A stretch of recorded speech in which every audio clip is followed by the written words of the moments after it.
본격 용기 있는 방송 서울시당 공식 팟캐스트 서당캐 제26회 방송을 시작하겠습니다. 네, 안녕하세요. 진행자 김용호입니다. 오늘도 대본 없는 방송, 노브레인 방송 서당캐 시작하겠습니다. 최근에 이제 정기국회가 시작돼서요, 서당캐를 우리 국회 현장에서 진행하고 있습니다. 오늘 이 장소는 정말 향기가 있는 방, 이재정 의원님실에서 이재정 의원님과 함께 방송을 하고 있는데요. 안녕하세요, 이재정 의원님. 예, 임대인 이재정입니다. 끼어 팔기로 오늘 또 진행까지 함께 하기로 했습니다. 지난주에는 우리 박주민 의원실. 예, 방송에 집중하기 어려웠었잖아요. 네, 소리가 너무 많았고. 오늘 최고의 환경이죠. 최상의 방송을. 네, 너무 좋아요. 예. 과자 향기도 있고, 또 책의 향기도 있고. 그럼요. 사람의 향기. 네, 사람의 향기. 가장 중요한 거죠. 네, 사람의 향기는 별로 없어요. 예. 혼자서 매일 득점하시는 것 같아요. 그래서 더불어민주당의 향기. 네. 향기 나는 글을 모셨습니다. 근데 오늘 아마 저희 방송이 네. 뭐예요? 그냥 녹음이 되니까 네네. 오늘 옷을 굉장히 신경 써서 입으신 것 같아요. 핑크색 옷인데. 그를 만나니까. 누구죠? 향기 나는 그 더불어민주당의 얼굴. 예. 영국 신사. 홍영. 영표? 네, 이렇게 자연스럽게 소개하셨네요. 홍익표 의원님. 예, 네, 어서 오십시오. 안녕하세요. 홍익표입니다. 네, 반갑습니다. 예, 여러분들도 지금 구분 안 되시면 검색창에 한번 네. 쳐보시고요. 일단 그러니까- 얼굴이 많이 달라요. 아니, 제가 정말 많이 듣는 얘기가, 맞아요. 이 원내대표에 떨어져서 안타깝습니다라는 게. 예, 네. 원내대표 선거에 나가셨던 분은 삼선의 홍영표 의원님. 맞습니다. 예, 네. 인천을 기반으로. 잠시 예. 헷갈렸습니다. 예, 여기 계신 분은 이제 서울시당 팟캐스트에 걸맞는 서울시의 국회의원이십니다. 네. 성동? 성동구입니다. 예. 요새 성동 중구가 중성동구로 돼 있는데, 네네. 저희 지역은 중구는 들어와 있지 않고요. 네네. 예, 우리 그 성동의 일부가 이제 중구에 선거구가 편입돼서, 네. 저는 이제 성동구만 돼 있습니다. 네. 예. 근데 이름은, 지역구 이름은 중성동 갑으로 돼 있죠. 중성동 갑. 예. 네. 예, 우리 홍익표 의원님 별명이 콜린퍼스? 네. 예, 민주당의 콜린퍼스. 진짜로 너무 그냥 예. 신사의 모습. 오늘 또 예. 왜 이러십니까? 갑자기 또 불안하게. 이거 네티즌들이 네. 그때 아마 그 필리버스터 할 때 모습을 보고 지어주신 거라고 하더라고요. 그때 카메라가 멀리서 잡잖아요. 예, 멀리서 보면. 멀리서 잡아서. 예, 그럴듯하다 이런 근데 생각했습니다. 우리 홍익표 의원님이 예. 저희 국회의원 300명 중에서 베스트 드레서 같으세요. 옷이 전혀 부담 안 되는데 정말 그 은은한 멋이 또 있어요. 근데 네. 그 상 받으시지 않으셨어요? 19대 때? 아니요, 베스트 드레서 상은 없었어요. 그런 거는. 예, 베스트 드레서로 선정이 된 언론에서 적이 그냥 이렇게 있죠. 썼는데 그건 제가 보기엔 그 기자분의 개인적 이 선호가 좀 크게 작용한. 저는 왜 우리 홍 의원님에 대해서 이렇게 많이 알고 있을까요? 이렇게 관심이 많아요. 저 팬이에요. 팬이었어요. 우리 홍익표 의원님이 지금 당직이 네. 그 정책위 수석 부의장님, 네네. 또 국제위원장님, 중앙당 국제위원장님, 예. 또 당직이 그러고도 더 있으시죠. 산자위에 또 저희 당 간사하시잖아요. 아유, 정말 그거는 이제 바쁘시겠네요. 국회직이니까. 예, 국회직. 예. 또 혹시 있으십니까? 그 외에는 네. 뭐 특별한 건 없는 것 같습니다. 네. 예. 그러니까 이재정 의원님이 매일 바쁘시다 그러는데 홍익표 의원님에 비하면 바쁘신 것도 아니죠. 네. 제가 민주당 최다 특위위원이에요, 요새. 비정규직이긴 하지만 저만큼 회의 일정이 많은 사람이 없을 겁니다. 그러세요? 당직을 맡지 않고도 네. 특위 회의만으로도 특위 몇 개 지금 셀 수 없어요. 그 정도예요. 예. 네. 예. 하여튼 우리 홍익표 의원님 지난번 우리 서울시당 아마 청년 아카데미였죠. 그렇습니다. 네, 그때 우리 신입당원 아카데미 때 공개 방송. 예. 그때 너무 방송 잘하시더라고요. 뭐 그때 우리 김영 의원님하고 또 우리 황 의원님 이렇게 네. 여러분이 잘 도와주셔서. 네. 그렇게 근데 된 거죠. 관객이 보일 때만 잘하시는 것 같아. 네, 오늘은 관객 없잖아요. 예. 네. 조금 대중을 좀 신경 쓰시는 네. 예, 셀럽들이 좀 그러더라고요. 예. 네. 어깨 힘 빼시고 오늘은 진솔한 얘기 하시면 됩니다. 예. 오늘 편하게. 네. 저는 근데 이런 방송 또 처음이에요. 네. 끝까지 질문도 안 줘요. 네. 근데 자기들 얘기해. 저희가 좀 애드립이 좀 많고. 아니, 그게 아니라 방송 오기 전에 네. 웬만하면 오늘 한 4, 50분 정도 방송을 할 것으로 알고 있는데 어떤 걸로 얘기할 거라고 이렇게 이렇게 내용을 주는데 그냥 큰 제목 하나 주고 저희가 제목이 있잖아요. 대본 없는 방송. 이렇게 돼 있잖아요. 네. 세계 최초 출장 야전 팟캐. 야전 팟캐. 네. 서당캐. 네, 여기는 지난주 우리 서당캐 어땠습니까? 지금 전체 순위 24위, 23위까지 올라갔고. 오, 축하드립니다. 지사 분야는 13위까지.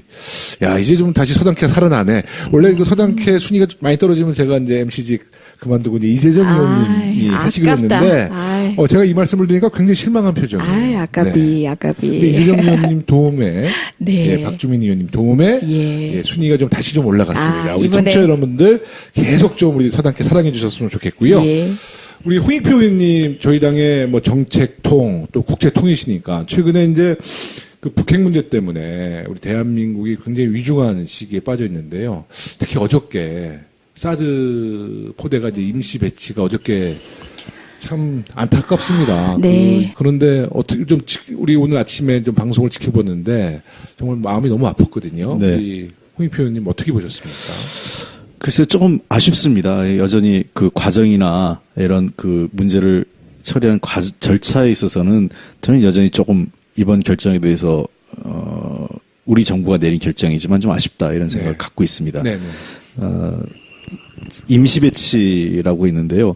사실은 이제 전략 자산을 임시 배치한다. 이건 조금 우리로서는 좀 확 와닿지 않는 그런 결정이죠. 그리고 특히 이 사드 배치와 관련돼서 중요한 것은 저희가 여러 차례 이 사드 문제를 다룰 때 제일 중요한 건 이 무기가 효용성이 있느냐, 실제로. 그 효용성에 대해서 우리가 제일 먼저 논의를 해야 되는데, 이 어떤 안보 논리라고 할까요? 이런 논리에 밀려서, 심한 경우에 제가 이런 얘기하면 1조 5천억에 달하는 전략 자산을 배치하면서 없는 것보다 낫지 않느냐. 이런 논리로 밀어붙이는 건 좀 문제가 있다라고 지적을 했었고. 그래서 여전히 효용성에 대한, 실제로 우리 안보에 얼만큼 도움이 되는지에 대한 효용성 문제는 아직 검증이 안 됐고요. 예. 그다음에 두 번째 우리가 따져봐야 될 문제는 환경영향평가. 아직 충분히 안 이루어졌죠. 그런 것들을 당초 우리가 여러 차례 공약으로 약속했던 부분이 말끔하게 이루어지고 이 문제가 해결됐으면 좋았을 텐데 하는 아쉬움은 좀 있습니다. 예, 노브레인 질문 있습니다. 두 분은 워낙 전문가시니까 방금 전략자산이라는 말씀을 하셨어요. 근데 예. 저희가 지금 핵 사태 이후에 뭐 전술 핵 얘기 나오면서 전략과 전술이 혼재되면서 여러 가지 단어들에 붙여지는데요. 관련한 설명 한번 우리 청취자 여러분께 쉽게 설명 주시겠어요? 우선 이제 전략자산이란 말 많이 들으실 거예요. 노브레인은 아니야. 네. 전략자산이라고 하는 거는, 그러니까 이제 보통 우리가, 어떤 걸 할 때 전략과 전술 얘기할 때 전략이라고 할 때는 좀 더 큰 그랜드 디자인 그렇죠. 얘기하잖아요. 그래서 보통 이 무기 체계에서 전략자산이라고 할 때에는, 대량 살상 무기. 그러니까 상대의, 예를 들면 치명적인 타격을 가하거나 또는 장거리, 원거리에서부터 타격을 가하거나 이런 것들을 중심으로 해서 전략자산을 배치합니다. 그래서 보통 전략자산이라고 할 때에는 가장 대표적인 게 핵 항공모함. 항공모함 되게 핵으로 돼 있기 때문에 네네. 항공모함. 그다음에 이 대륙간 탄도미사일 ICBM이라고 하죠. 네. 이거는 되게 핵무기를 위해 추진 위에 얹고 쏘기 때문에. 그다음에 두 번째가 우리가 흔히 B1B 죽음의 백조라고 그러잖아요. B1B와 B1B, B52 같은 전략 폭격기. 네. 이 괌에서 우리 한반도까지 오는데 한 3시간 이내 올 수 있는데 여기에는 핵무기를 탑재해서 올 수 있는 비행기입니다. 원거리에서요. 네. 단거리 비행이 아니라 장거리 비행을 하는 거죠.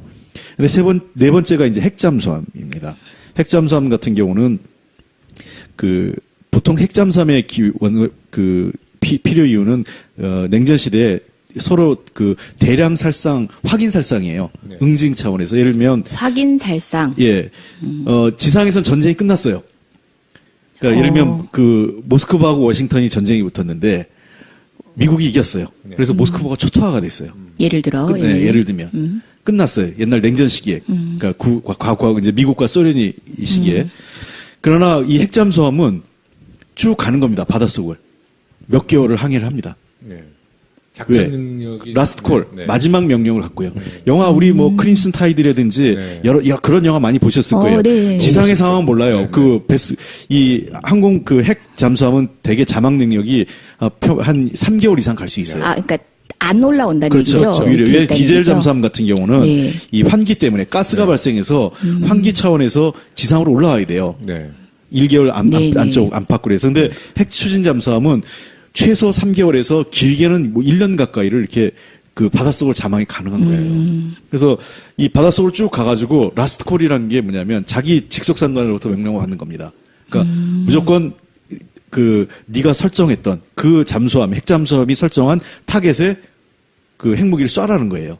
우리가 그 지난번에 할 때 SLBM이라고 그랬죠. 잠수함에서 쏘는 미사일을 네네. SLBM이라고 얘기하는,데 그러면 워싱턴 앞바다까지 가서 그 앞에 다가가지고 쏘는 겁니다. 전후 사정 없이 그 명령만 따르는 그렇죠. 마지막 그 라스트 콜에 명령이 따르는 취소되는 거죠. 명령이 내려오기 전까지는 그 명령을 수행하는 거예요. 핵잠수함은. 그러니까 이미 그 명령을 내린 사람은 명령을 내리고 죽어도 취소할 사람이 없잖아요. 그럼 그 네. 명령을 수행하는 게 핵잠수함의 그러니까 마지막 지시예요. 응징 차원에서 마지막 그 그렇죠. 이제 보복 살상이죠. 예. 확인살상. 확인살상. 네. 보복 확인살상. 확인살상인데, 그러니까 미국은 우리가 전쟁이 다 끝났다고 생각할 텐데 갑자기 이제 워싱턴 앞바다에서 때 아닌 핵무기가 날아오는 거죠.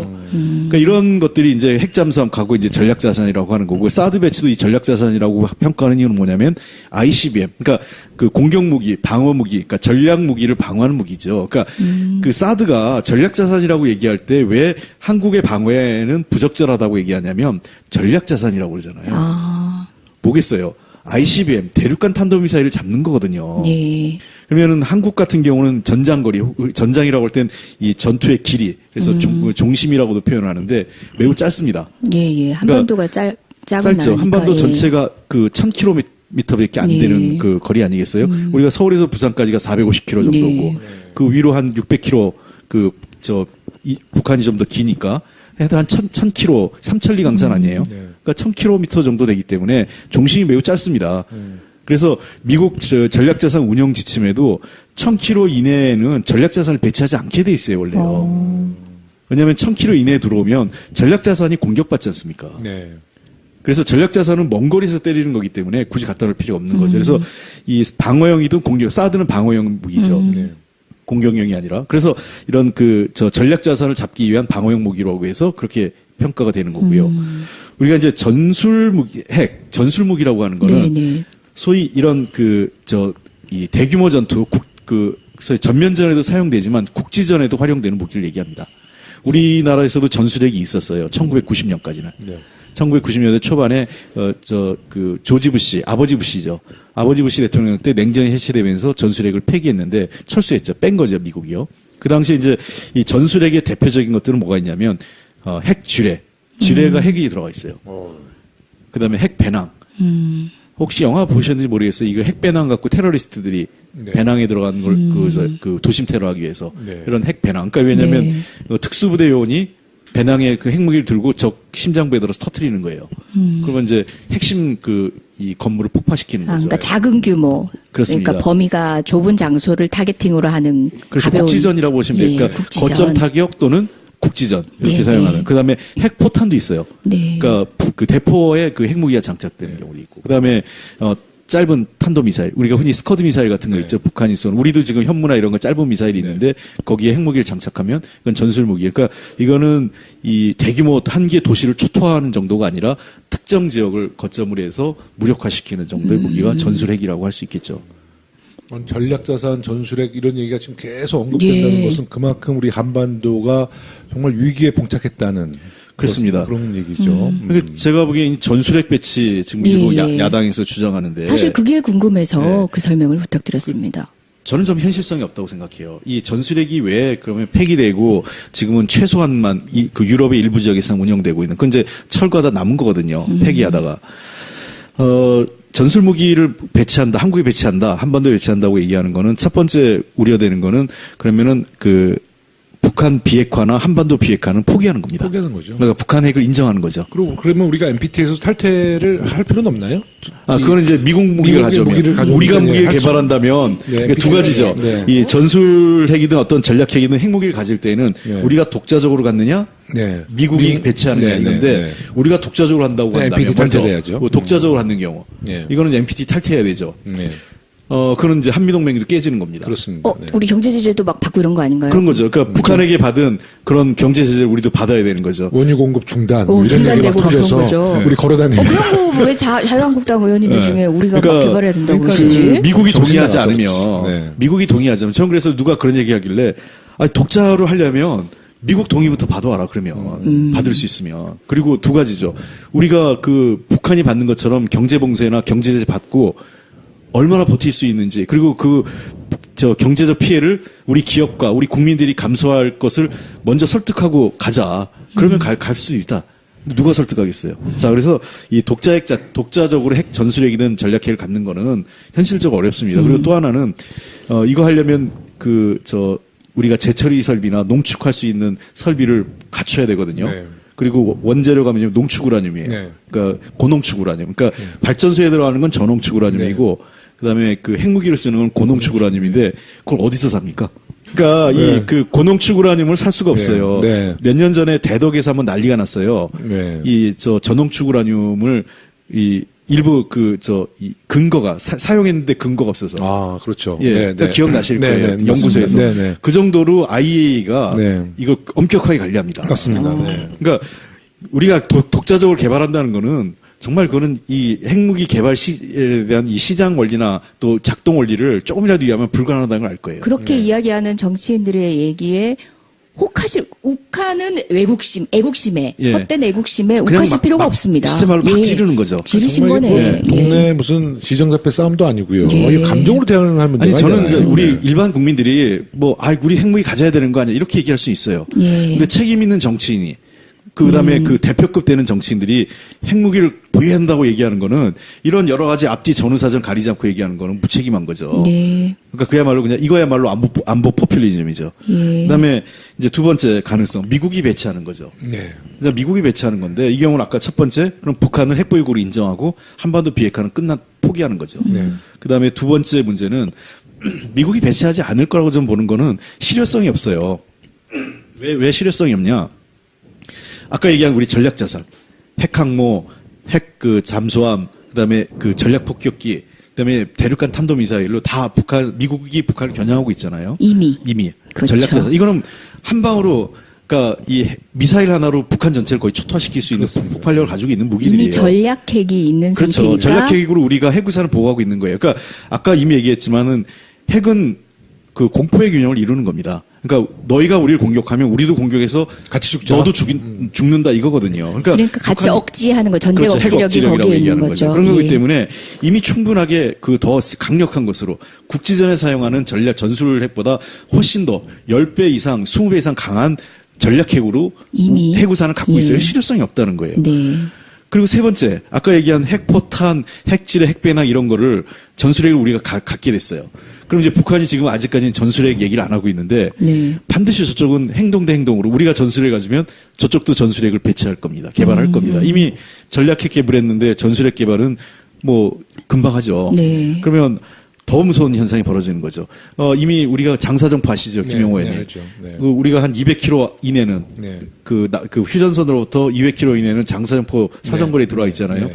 장사정포에 핵포탄을 탑재했다고 생각해 보세요. 네. 가능한 얘기거든요. 네. 네. 그러면 이거는 저는 사실은 이 ICBM 북한의 대륙간 탄도미사일은 우리나라에 떨어뜨릴 수 있는 무기가 아니에요. 네. 상식적으로. 그렇죠. 우리나라에 떨어지려면 거기에 누워서 자기 얼굴에 침 뱉기처럼 네, 맞습니다. 이렇게 쏴야지 수직으로 네. 떨어져야 되죠. 네. 거의 90도로. 네. 그렇게 되지 않는 이상 그 ICBM은 우리나라에 떨어질 가능성은 거의 높지 않은데 네. 전술 핵무기가 개발되면 그건 전부 우리를 겨냥한 거예요. 그렇습니다. 그러니까 장사정포에 핵포탄이 겨냥된다. 그다음에 뭐 연평도 같은 국지전 벌어지는데 핵포탄이 막 날라온다.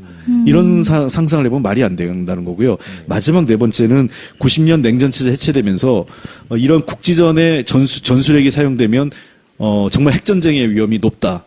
그리고 미국과 그 소련이 해체되면서 구소련이 해체되면서 냉전이 해체되면서 이런 전술핵 무기가 테러 집단에 넘어갈 위험성이 높기 때문에 당시 미국과 그 러시아 그다음에 이런 중국 등 이 안보리 상임이사고 핵을 가진 나라들이 전술핵을 폐기하기 시작합니다. 네. 왜냐하면 이게 핵 위협으로부터 공포를 벗어나고 합의를 통한 그렇죠. 파기였죠. 예, 폐기였죠. 그 서로 예. 전략 핵무기는 갖고 있지만 전술 핵무기는 낮춰서 위험성을 좀 낮추자. 그래서 핵으로부터는 지구 멸망 시기를 많이 그 뒤로 물렀죠. 그러니까 만약 그런데 우리가 전술 핵 배치를 하자 이러면 이런 그 반핵 그 평화 운동을 했던 많은 유럽의 정치인이나 또는 그런 사회단체 그다음에 그런 그 지성인들이 보기에 도대체 하나는 그 국민들의 안위는 나몰라라고 전략 핵 개발에 고소하는 북한이나 그다음에 국제사회 평화 반핵 운동을 무시하고 전술핵을 배치하지는 남한 그 정치인이나 이게 도매급수로 네. 국제 평화 운동이나 반핵 비핵화 운동에 완전히 역행하는 걸로 보이는 거죠. 그러면 지금 전술핵 이야기 이런 것들은 지금 대한민국 위기 상황에서 국민을 아까 안보 포퓰리즘이라고 얘기를 해주셨는데 확 와닿았어요. 그럼요. 국민을 네. 오도하는 사실상은 실효성도 없고 해서는 안 되는 그런 할 거죠. 수도 없는 그게 도움이 전혀 안 되는 정책이었네요. 겁니다. 예. 그냥 제가 보기엔 표 몇 번 얻는데 도움이 될지 모르겠지만 전혀 국민에게 도움이 안 되는 그다음에 이 동북아의 평화나 심지어 전 세계 평화에도 우리가 그 위협이 되는 겁니다. 안보 포퓰리즘. 네, 안보 예. 포퓰리즘. 꼭 한번 사용해봐야죠. 그저께 우리 추미애 대표가 당대표 연설했잖아요. 그때 이제 이 위기 속에서도 북한과 계속 대화에 끈을 네. 넣어서는 안 된다 그럴 때 뭐 자유한국당뿐만 아니라 또 바른정당은 막 고성을 지르면서 그렇죠. 예. 하모 의원을 퇴장해버리고. 예. 그러니까 제가 이 보수정당의 지금 문제는 이 사실 그러니까 평화를 유지하는 것은 인내심 없는 평화가 어디 있겠어요. 근데 굉장히 감정적으로 대응하고 우리 하태경 의원의 그때 발언을 들어보면 제가 사실 하태경 얘기를 했네. 네. 정말 이것은 그 국가를 책임지는 국회의원의 자세는 아니다 싶은데 우리 홍익표 의원님, 저는 지금 이 시기에도 대화와 소통 끈을 놔서는 안 되지 않습니까? 그렇습니다. 네. 저는 김대중 대통령이 만약에 이 문제에 접하셨다면 그랬을 것 같아요. 첫 번째 취하신 말씀은 맞다. 북한이 잘못했다. 한반도의 평화와 동북아의 그 미래에 전혀 도움이 안 되는 선택을 했다. 북한에 대해서 우리가 강력한 안보를 바탕으로 북한에게 강력하게 제재해야 된다 말씀을 하셨을 네, 거예요. 그러면서도 그러나 북한에게 우리는 대화의 문을 끊임없이 열고 그렇습니다. 손을 내밀어야 된다. 이게 김대중 대통령이 하셨을 거예요. 그래서 첫 번째는 과거 그 2002년도 그 조지 부시 대통령이 당선되고 나서 우리 대북 정책을 이렇게 비난하거나 또는 이제 굉장히 공세적으로 나올 때 악의 축이라고 하면서 그때 김대중 대통령의 선택은 미국을 설득하면서 동시에 유럽의 지도자로 개별적으로 만납니다. 네. 그래서 우리의 대북 정책, 한반도의 평화와 안정에 대한 지지를 호소해요. 네. 그래서 그때 스웨덴 대통령이나 프랑스, 독일 이런 여러 정상들이 김대중 대통령의 그 유럽을 방문했을 때 다 지지를 해줘요. 네. 한국의 대북 정책이 맞다. 네. 한반도의 평화를 지지한다 해줍니다. 네. 그래서 미국이 독자적으로 하는 걸 제어하죠.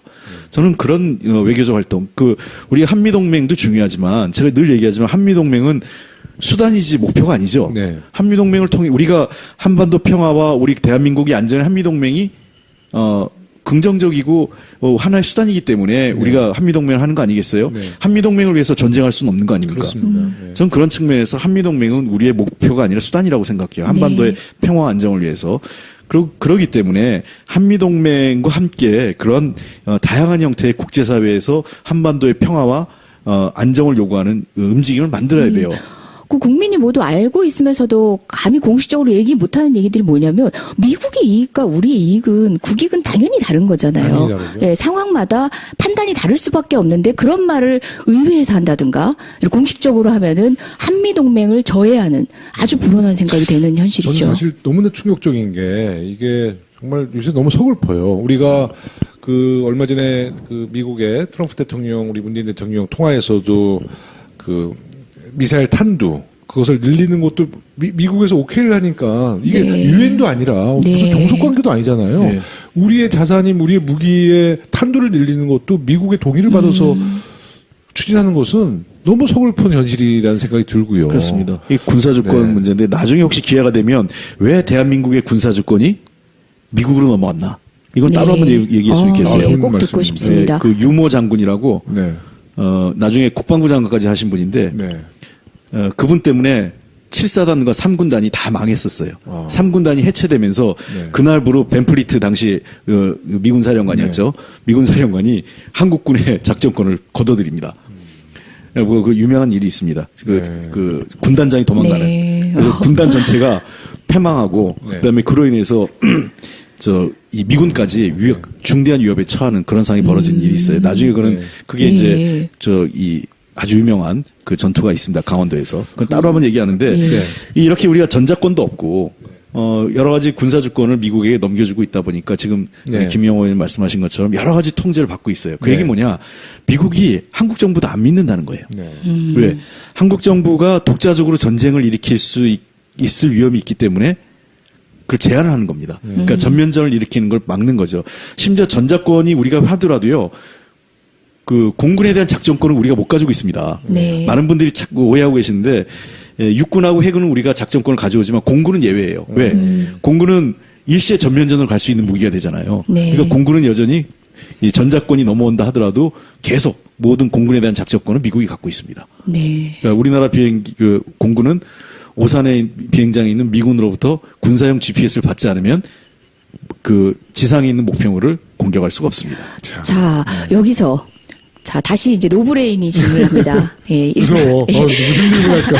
아니, 뭐, 인터넷 보면요, 그, 비상시를 대비한 뭐 그런 키트가 유행을 하고 있고 어떤 박스 안에 모든 비상장구가 다 들어가 있는 실제 그런 걸 구입하는 국민들이 있다고 합니다. 그 그렇죠. 전쟁 상황에 대한 국민의 우려는 대단한데 뚜렷한 해법, 우리가 어떻게 가야 전쟁이 아닌 평화로 갈 수 있는지 우리 추미애 당대표님께서는 대화에 대한 얘기를 하셨는데 집중 포화를 맞으셨잖아요. 뿐만 예. 아니라 그 보수 정당뿐만 아니라 그 다음 날 교섭단체 교섭단체 연설을 했던 국민의당 네. 예. 비슷한 얘기했죠. 예, 마찬가지로 추미애 당대표를 뭐 계속 비난하는 식의 말씀을 뭐 저 하셨어요. 깜짝 놀랐어요. 저는 좀 그 예. 이해를 못 하겠더라고요. 저도 놀랐어요. 그러니까 그날 현장에서 그 다 계셨잖아요. 네.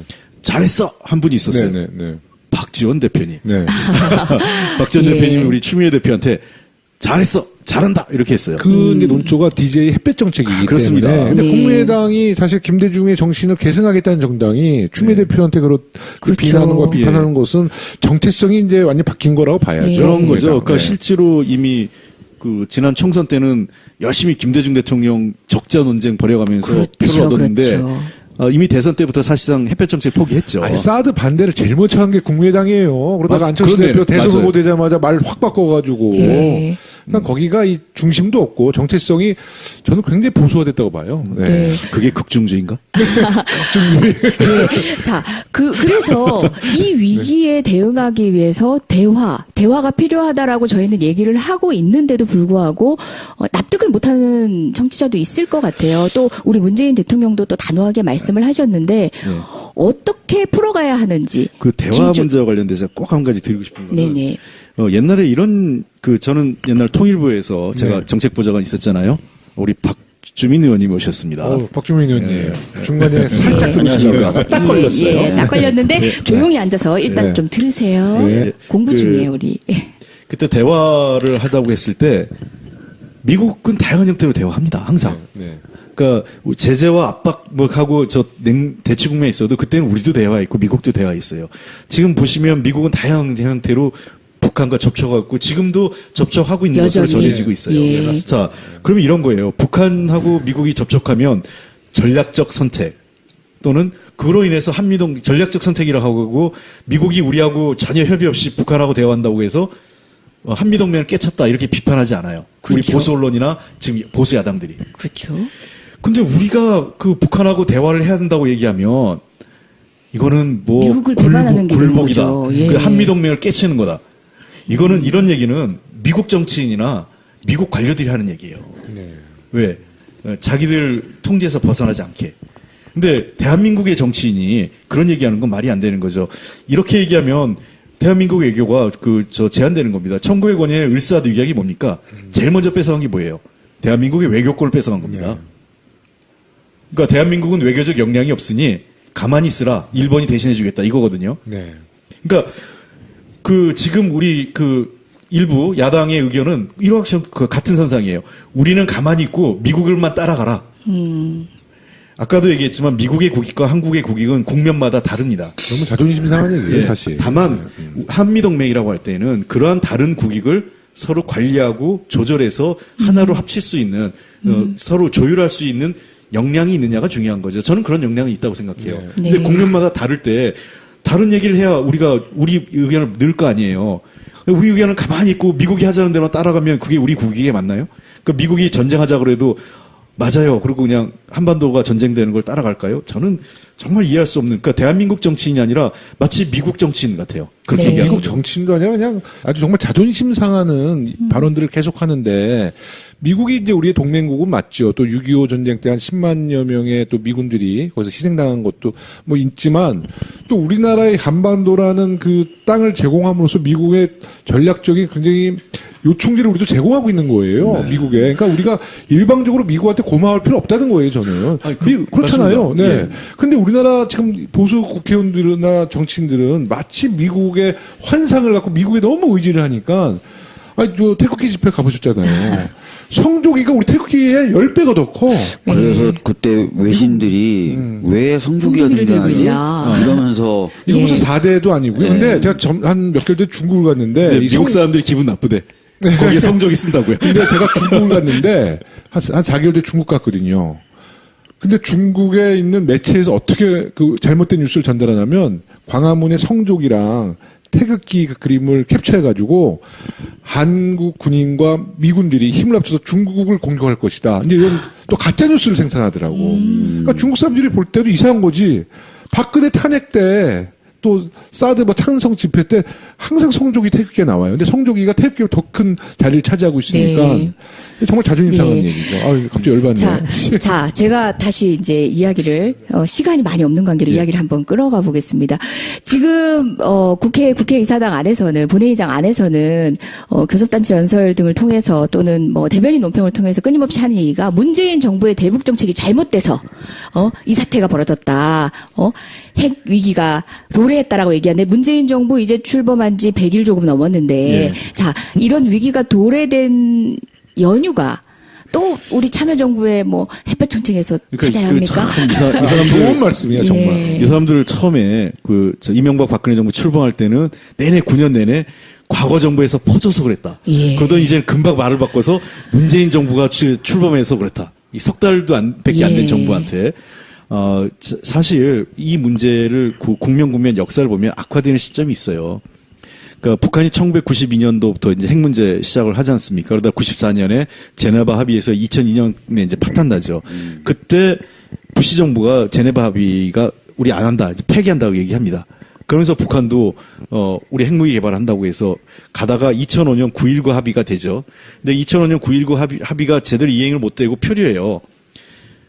그게 소위 BDA 사건으로 방코 델타 아시아 은행 네. 문제로. 그러면서 북한이 2006년 9월에 핵실험을 해버립니다. 예. 1차 핵실험을. 그러고 나서 이제 다시 이제 육자회담이 진행됩니다. 쭉 되다가.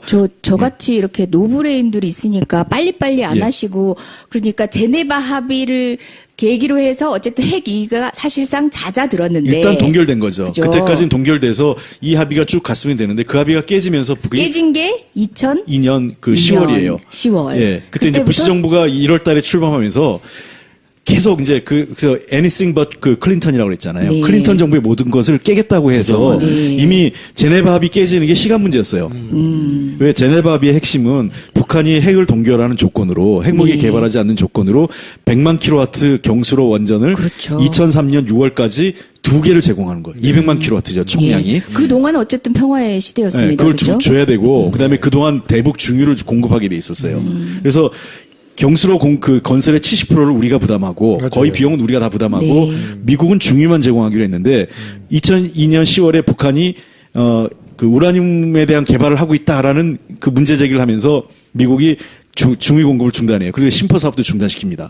그럼 북한이 그래? 그럼 우리도 깬다. 우리 핵 개발한다 이렇게 가버려요. 근데 이미 2003년 6월에 이 제네바 합의가 만료되는 시점에 우리가 우려했던 거는 100만 킬로와트 경수로 2기를 제공하는 것이 불가능했다는 거예요. 네. 그러니까 이미 합의 파기의 가능성이 높았던 거죠. 이걸 어떻게 할 거냐 논의를 했었어야 되는데 네. 논의가 안 되고 바로 그냥 북이 핵을 갖고. 그러니까 북한의 핵 개발의 역사를 보면 대화가 중단될 때 핵 개발이 확 빨라져요. 네네. 그러니까 지난 모두 6차례 핵실험 중에서 4차례가 어쨌든 이명박 박근혜 정부 때 이루어진 겁니다. 2006년 9월에 1차 하고 그렇죠. 나서 어쨌든 대화 국면에서 중단되다가 2008년도 이명박 정부 이후에 9년간 거의 대화다운 대화를 못했어요. 육자회담이 중단된 거죠. 육자회담이 안 열렸습니다. 계속 사실 중국 책임론 얘기하는데 중국이 여러 차례 이걸 경고했어요. 중국은 사실은 이 문제에 대해서 중국 당국의 얘기는 한국과 미국이 대화 안 하고 이런 현상을 초래한 한국 미국 책임이지 왜 우리 책임을 얘기하냐. 이게 이제 중국의 입장이거든요. 그래서 중국하고 여러 차례 경고를 했음에도 불구하고 한미 양국이 대화를 거부하면서 북한이 계속 핵실험했고 이번 6차 핵실험까지 온 거죠.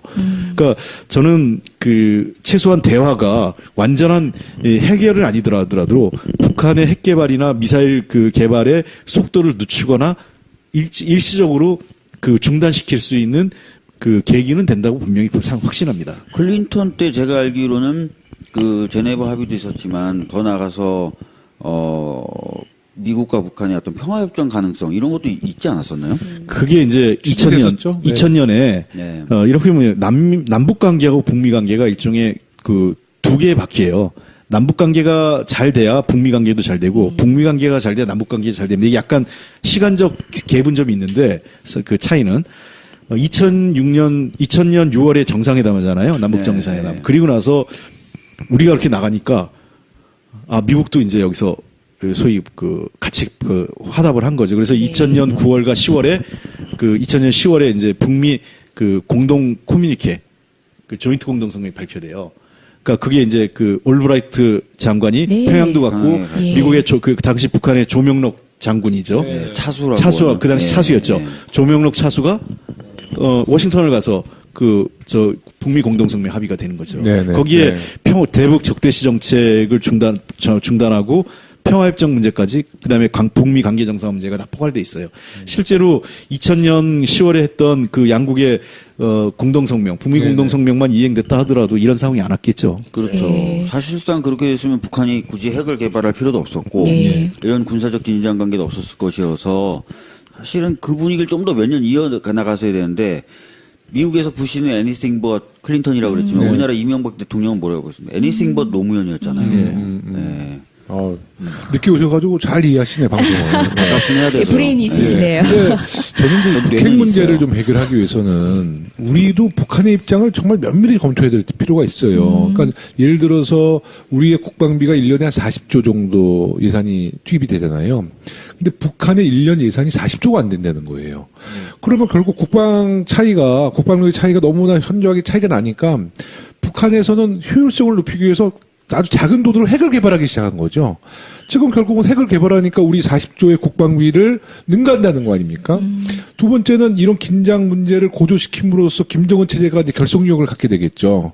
그러니까 우리가 지금 문재인 대통령이 계속 대화하자라도 지금 김정은은 당분간은 대화할 가능성이 없다는 것이 계속 이런 그 결속력을 다지기 위해서 긴장감을 이제 더 고조시켜야 된다. 그리고 결국은 이제 긴장감이 고조된 완벽한 상태에서 빅딜이 들어갈 가능성도 있겠죠. 그러니까 저희가 지금 저희의 너무 논리에 좀 세울 것이 아니라 북한의 입장도 저희가 보면서 전략을 짜야 될 것 같아요. 그렇죠. 네. 그 굉장히 우리가 전략을 짤 때 네. 상대방의 입장을 우리가 잘 이해하고 아는 게 매우 중요하죠. 그러니까 근데 우리는 이해와 동의를 구분을 안 해요. 네. 상대방의 입장을 이해한다고 하면 그걸 동의하는 걸로 이제 몰아붙이죠. 네. 그러니까 우리가 사실 북한의 입장을 잘 알아야, 그러니까 북한을 잘 알아야 북한에 대한 대응 전략을 짤 거 아니에요. 네. 근데 북한을 너무 몰라요, 지금요. 너무 모르는 것 같아요. 네. 그러니까 북한을 모르고 일방적으로 우리 입장에서만 이 전략을 짜니까 현실에 어긋난 전략을 짜는 거죠. 네. 예. 그래서 우리 북맹이라고 하잖아요. 그러니까 북맹자들이 북한을 가장 잘할 것 같은 우리 같은 민족인 우리 대한민국이 사실상 가장 북맹이죠, 그죠? 이런 그렇죠. 위기에서도 북한과 관련된 외교를 풀어낼 능력이 우리가 얼마만큼 길러왔는가 스스로 길러왔는가라는 네. 생각이 듭니다. 제가 노브레인 입장에서 정리를 하자면 노브레인 이렇게 핵무기 배치와 관련해서 역사성에서 들여다보니까 정말 어떤 지점에서 북한의 핵 개발이 가속화됐고 어디에 문제점이 있었는지를 보니까 지금도 무엇을 해야 될지가 보이는 것 같습니다. 네. 예. 그런 얘기가 나오더라고요. 김정은을 만난 다른 나라 정상이 아무도 없어요. 네. 그래서 북한이 진짜 뭘 원하는지를 아는 사람이 아무도 없다는 겁니다. 그러니까 북맹인 거죠. 전 세계가. 네. 그러니까 그런 깜깜이 속에서 북한은 계속 자기가 가는 길만 가는 거예요. 네. 그러니까 이 상황이 좀 타개되지 않으면은 사실상 굉장히 어려운 조건이 될 텐데요. 두 분은 무슨 얘기를 하는 걸까요, 저렇게? 그래서 대화를 뭔가 실질적으로 좀 할 필요성이 있는데, 계속 이렇게 가면 결국 대화 없이 그냥 파국으로 가는 거 아니냐, 이런 걱정들을 국민분들이 많이 하시는데, 거기에 대해서는 어떻게 생각하세요? 아까 김영호 의원님 잠깐 어느 단계가 되면 대화가 시작될 것이다, 이렇게 말씀을 하셨는데. 그 대화 가능성과 시기를 뭐 지금 현재 가늠하기 좀 쉽진 않은 것 같아요. 뭐 워낙 그 제재 국면과 그 경제 국면이 좀 그 매우 강하기 때문에 현재로 그런데 이제 이런 거죠. 뭐 다리 차면 기울는다는 것처럼 이렇게 대결 국면 뒤에는 반드시 대화가 올 텐데 저는 이미 북한과 미국은 물밑 접촉을 하고 있는 것으로 여러 다양한 경로를 하고 있는 것으로 생각되고 다만 북한의 입장은 지금 단계에서는 그 과거 김정일 시대와 지금 김정은 시대 분명히 다른 거는 김정일 시대에는 핵 개발을 할지 말지를 갖고 그게 이제 전략 카드, 이제 미국 협상 카드였다면 지금은 그 완벽하게 핵 보유국을 어떤 그 준비를 갖춘 상태에서 네. 개발을 끝난 상태에서 협상에 나올 가능성이 높다고 생각을 해요. 그런 측면에서 빨라야 본격적인 협상 국면은 금년 말 또는 내년 초가 돼야만 되지 않을까. 그러니까 북한으로서는 나름 지금 예상되는 건 한두 차례 더 이제는 탄도미사일 실험을 더 할 가능성이 높아요. 한다면은 핵실험 했기 때문에 그것까지 마친 다음에 이제는 그 내년 초쯤에 자신들의 입장을 갖고 대화에 나올 거고, 물론 그 전에도 나올 수 있다면 결국 협상을 하려면 카드가 맞아야 되잖아요. 이미 북한이 몸값이 올라간 거예요. 과거에 비해서. 올라간 몸값에 맞는 카드를 뭘 제시할 거냐. 미국이 어떤 카드를 제시할 거냐. 거기에 그 협상의 시기는 달려있다고 생각합니다. 상황이 이까지 왔는데 사실 냉정하게 인식하고 정말 차분하게 대응을 해야 되는데 아마도 또 다른 실험이 있다면 우리가 있는 당장 이 국회에서만 하더라도 뭐 강력 대응, 응징을 이야기하면서 모든 문제를 발목 잡기 시작할 거예요. 지금 일부 야당의 태세를 보면. 저희는 홍 의원님 말씀 들으면 이제 어떻게 보면 차분하게 하나하나 대응해 나가는 것이 이제 저희가 할 바라는 게 명확해지는데 또 이 정치권에서 그 소용돌이로 한없이 시간을 낭비할 걸 생각하니까 마음이 갑갑하고 정말 걱정이 됩니다. 제가 굉장히 추측성 이야기인데요. 노브레인, 진정한 노브레인인데 트럼프 대통령이 갑자기 일본과 우리나라가 수십억 달러에 달하는 무기를 살 것이다, 이렇게 얘기를 했어요. 청와대에서는 그런 얘기 없었다, 이렇게 얘기를 했어요. 그 다음에 이제 한미 FTA 폐기나 이런 것들도 얘기했는데, 뭐 그건 차치하고, 일단 무기 구입. 뭔가 일본과 한국이 미국에 경제적인 도움을 줄 것이다, 라는 거죠. 근데 사실상 북한이 미국에 요구할 것도 돈일 가능성이 있어요. 경제적 원조나, 경제적인 투자. 그래서 그 미국과 북한이 그 경제적인 어떤 원조나 지원, 물론 당연히 이제 평화협정이나 그런 것도 있겠지만 핵심적인 어떤 물질적인 카드는 그거를 놓고 협상을 하고, 미국에서는 그걸 염두에 두고 협상을 하되 그런 것과 관련돼서 돈이라든 문제에 대해서 한국과 일본에 대해서 또 이렇게 압박을 가하는 그런 흐름도 갈 수 있는 거 아닙니까? 아마 이번에는 북한이 돈 문제를 전면에 내세우지 않을 거예요. 근데 어쨌든 나중에 가면 그에 따른 계산선 나오겠죠. 근데 영수증은 아마 우리가 지불해야 될 가능성이 제일 높을 거로 생각을 해요. 그런 가능성은 배제할 수 없다고 보는데, 다만 지금 이제 마침 우리 박주민 의원님께서 네. 이 무기 구입 예. 얘기를 해서 이걸 우리가 유심히 봐야 됩니다. 예. 이 와중에 이제 무기 팔아먹는 거죠. 위기감은 고조되고. 예. 근데 여기 화답하는 게 군대 정치가 예. 화답을 해서 그래요. 벌써 사드 1개 갖고 안 된다. 사드 2기, 3기 배치해야 된다 얘기가 나오기 시작했고요. 네. 그 다음에 뭐 전략자산 핵잠수함도 도입해야 된다. 뭐 또 이 각종 우리 전략무기 배치해야 된다. 무기 사야 된다 이렇게 하잖아요. F-35 구입해야 된다. 예. 뭐죠? 오늘 우리 바른당 대표의 10조 원을 무기 구입에 쓰자고 그랬죠? 예. 미사일. 복지를 하지 말고 예. 그 돈을. 급한 거는 복지가 아니라 미사일 무기 사자. 구입이라고 그랬어요. 예, 그렇게 네. 합니다. 저는 이렇게 생각해요. 많은 국민들에게 거의 오해를 불러일으키는데요. 어차피 현실적으로 북한이 선제 공격을 하거나 무기를 쏘는 거를 막을 수 있는 건 아무것도 없습니다. 그거는 아마 몇십 년이 흘러도 못 막을 거예요. 그러니까 북한의 장사정포가 날라오는 거는 사드도 못 막고 패트리어트도 못 막아요. 막을 수 있는 게 없어요. 다만 우리가 가지고 있는 건 뭐냐면 힘의 억지력이에요. 지금 우리가 가지고 있는 무기만으로도 충분히 북한을 초토화시킬 수 있어요. 초토화시킬 수 있죠. 예. 그러니까 지금의 균형은 뭐냐면 당신이 공격하면 우리도 피해를 보지만 우리도 많이 당하지만 너희들도 거의 우리가 전멸시킬 수 있다라는 그 공포의 균형, 억지력의 균형을 갖고 있는 거예요. 아마 앞으로도 계속 그 상황일 거예요. 공포의 균형을 갖기 위해서 전술핵을 배치해야 된다라는 얘기는 말도 안 되는 얘기네요. 그러니까 예, 지금 이미 갖고 현재 있는데. 충분하고 이런 겁니다. 뭐 우리가 닭 잡는데 소 잡는 칼 필요 없다는 것처럼 한반도의 억지력에 충분한 무기 체계가 있어요. 그것만 갖추고 있으면 되는 거지 과잉해서 가지고 있을 필요가 없는 건데 근데 자꾸 그걸 촉구하는 거죠. 없는 것보다는 낫잖아. 근데 이제 우리 정부 입장에서는 아까도 국방비 차이가 그 정도 나는데 네. 만약에 뭐 전쟁이 일어났을 때 초토화시킬 수 있지만 우리 국민의 한 명이라도 이 정말 사상자가 생기든 희생자가 생기면 안 되니까 우리는 전쟁을 못 하는 거잖아요. 그렇죠. 전쟁을 하면 안 우리가 되죠. 뭐 군사적으로 워낙 월등하더라도 우리도 사상자가 생길 수밖에 없잖아요. 전쟁이 네, 나면. 네. 그러니까 그런 국민들을 보호하고 지키려는 정부의 입장이지 사실 뭐 말씀처럼 우리도 뭐 군사적으로는 엄청난 예산을 쓰고 있는데 이미 북한, 충분히 갖추고 있어요. 갖추고 있죠. 이미 네. 1992년도 당시에 클린턴 대통령 94년도죠. 네, 네. 제네바 합의 직전이죠. 네. 아시는 것처럼 미국이 전쟁을 하려고 했어요. 네. 그때 시뮬레이션을 돌린 거예요. YS 때죠, 그때. 예, YS 김영삼 정부 시절에 돌렸는데 개전 초기에 일주일 만에 거의 100만 명에 달하는 사상자 발생하는 걸 막았잖아요. 그 미군의 압도적 희생이 발생한 네. 거예요. 그래서 중단한 겁니다. 그 네. 프로그램을 할 수 없다는 걸로. 그 얘기는 제가 작년 금년 대선 앞두고 금년 초였나?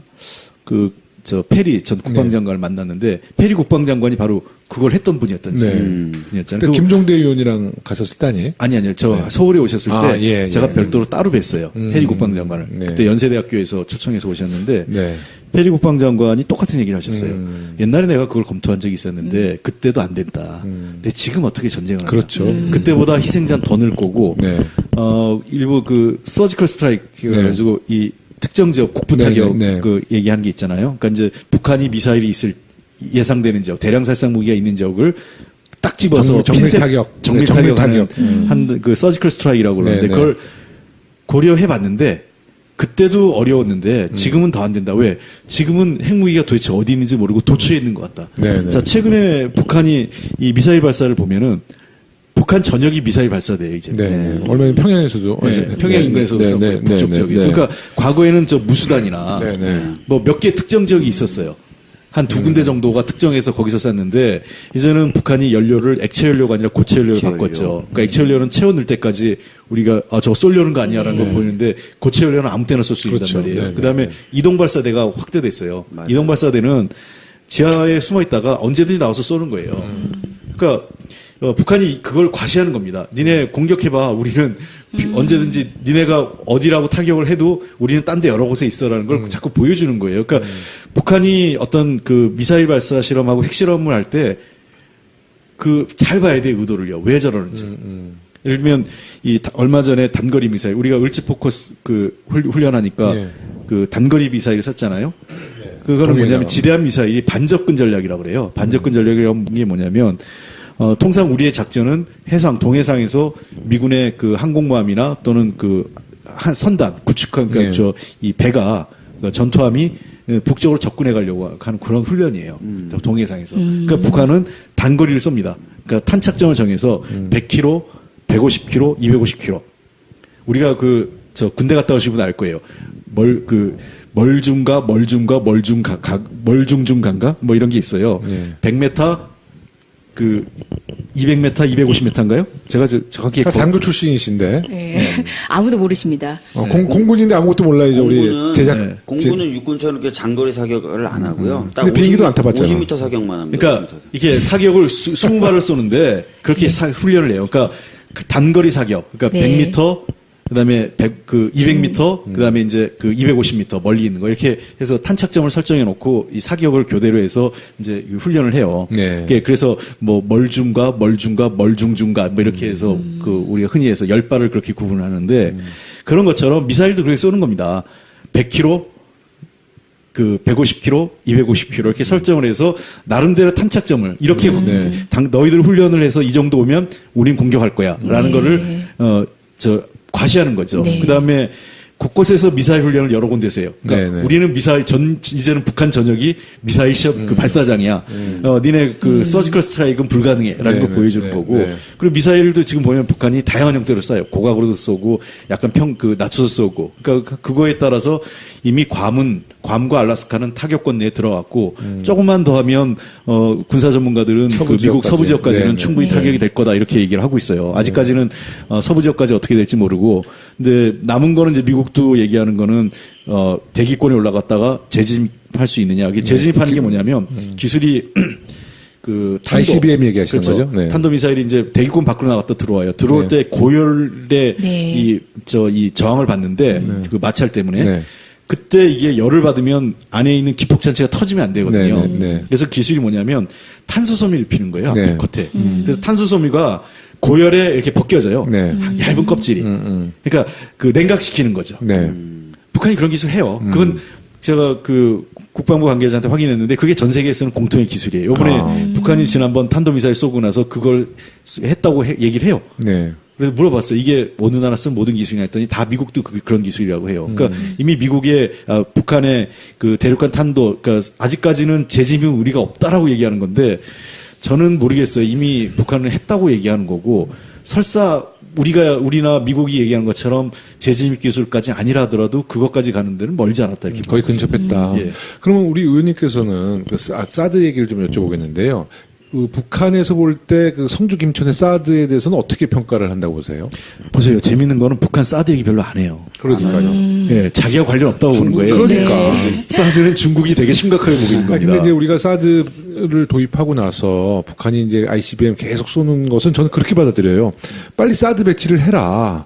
그래야지 중국과 러시아가 한국 간의 외교 갈등이 생기면서 그렇죠. 새로운 냉전 체제를 형성할 수 있는 토대를 마련할 수 있거든요. 그래서 저는 오히려 사드 배치는 김정은이가 저는 원하는 구도다. 정말 그렇게 봅니다. 왜냐하면 뭐 우리 홍 의원님 말씀하셨다시피 국내를 대한민국을 도발하든 ICBM으로 뭐 괌을 쏘든 김천 성주의 사드 포대는 군사적인 효율성은 거의 없다고 평가하시는 거잖아요. 네.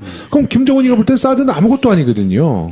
네. 제가 우리가 좀 봐야 되는 게 전 세계 그 소위 무기 제조 회사 있잖아요. 네네. 미국은 군산봉합 복합체의 나라라고 합니다. 네네, 네. 이게 제 얘기가 아니라 그 아이젠하워 대통령 얘기입니다.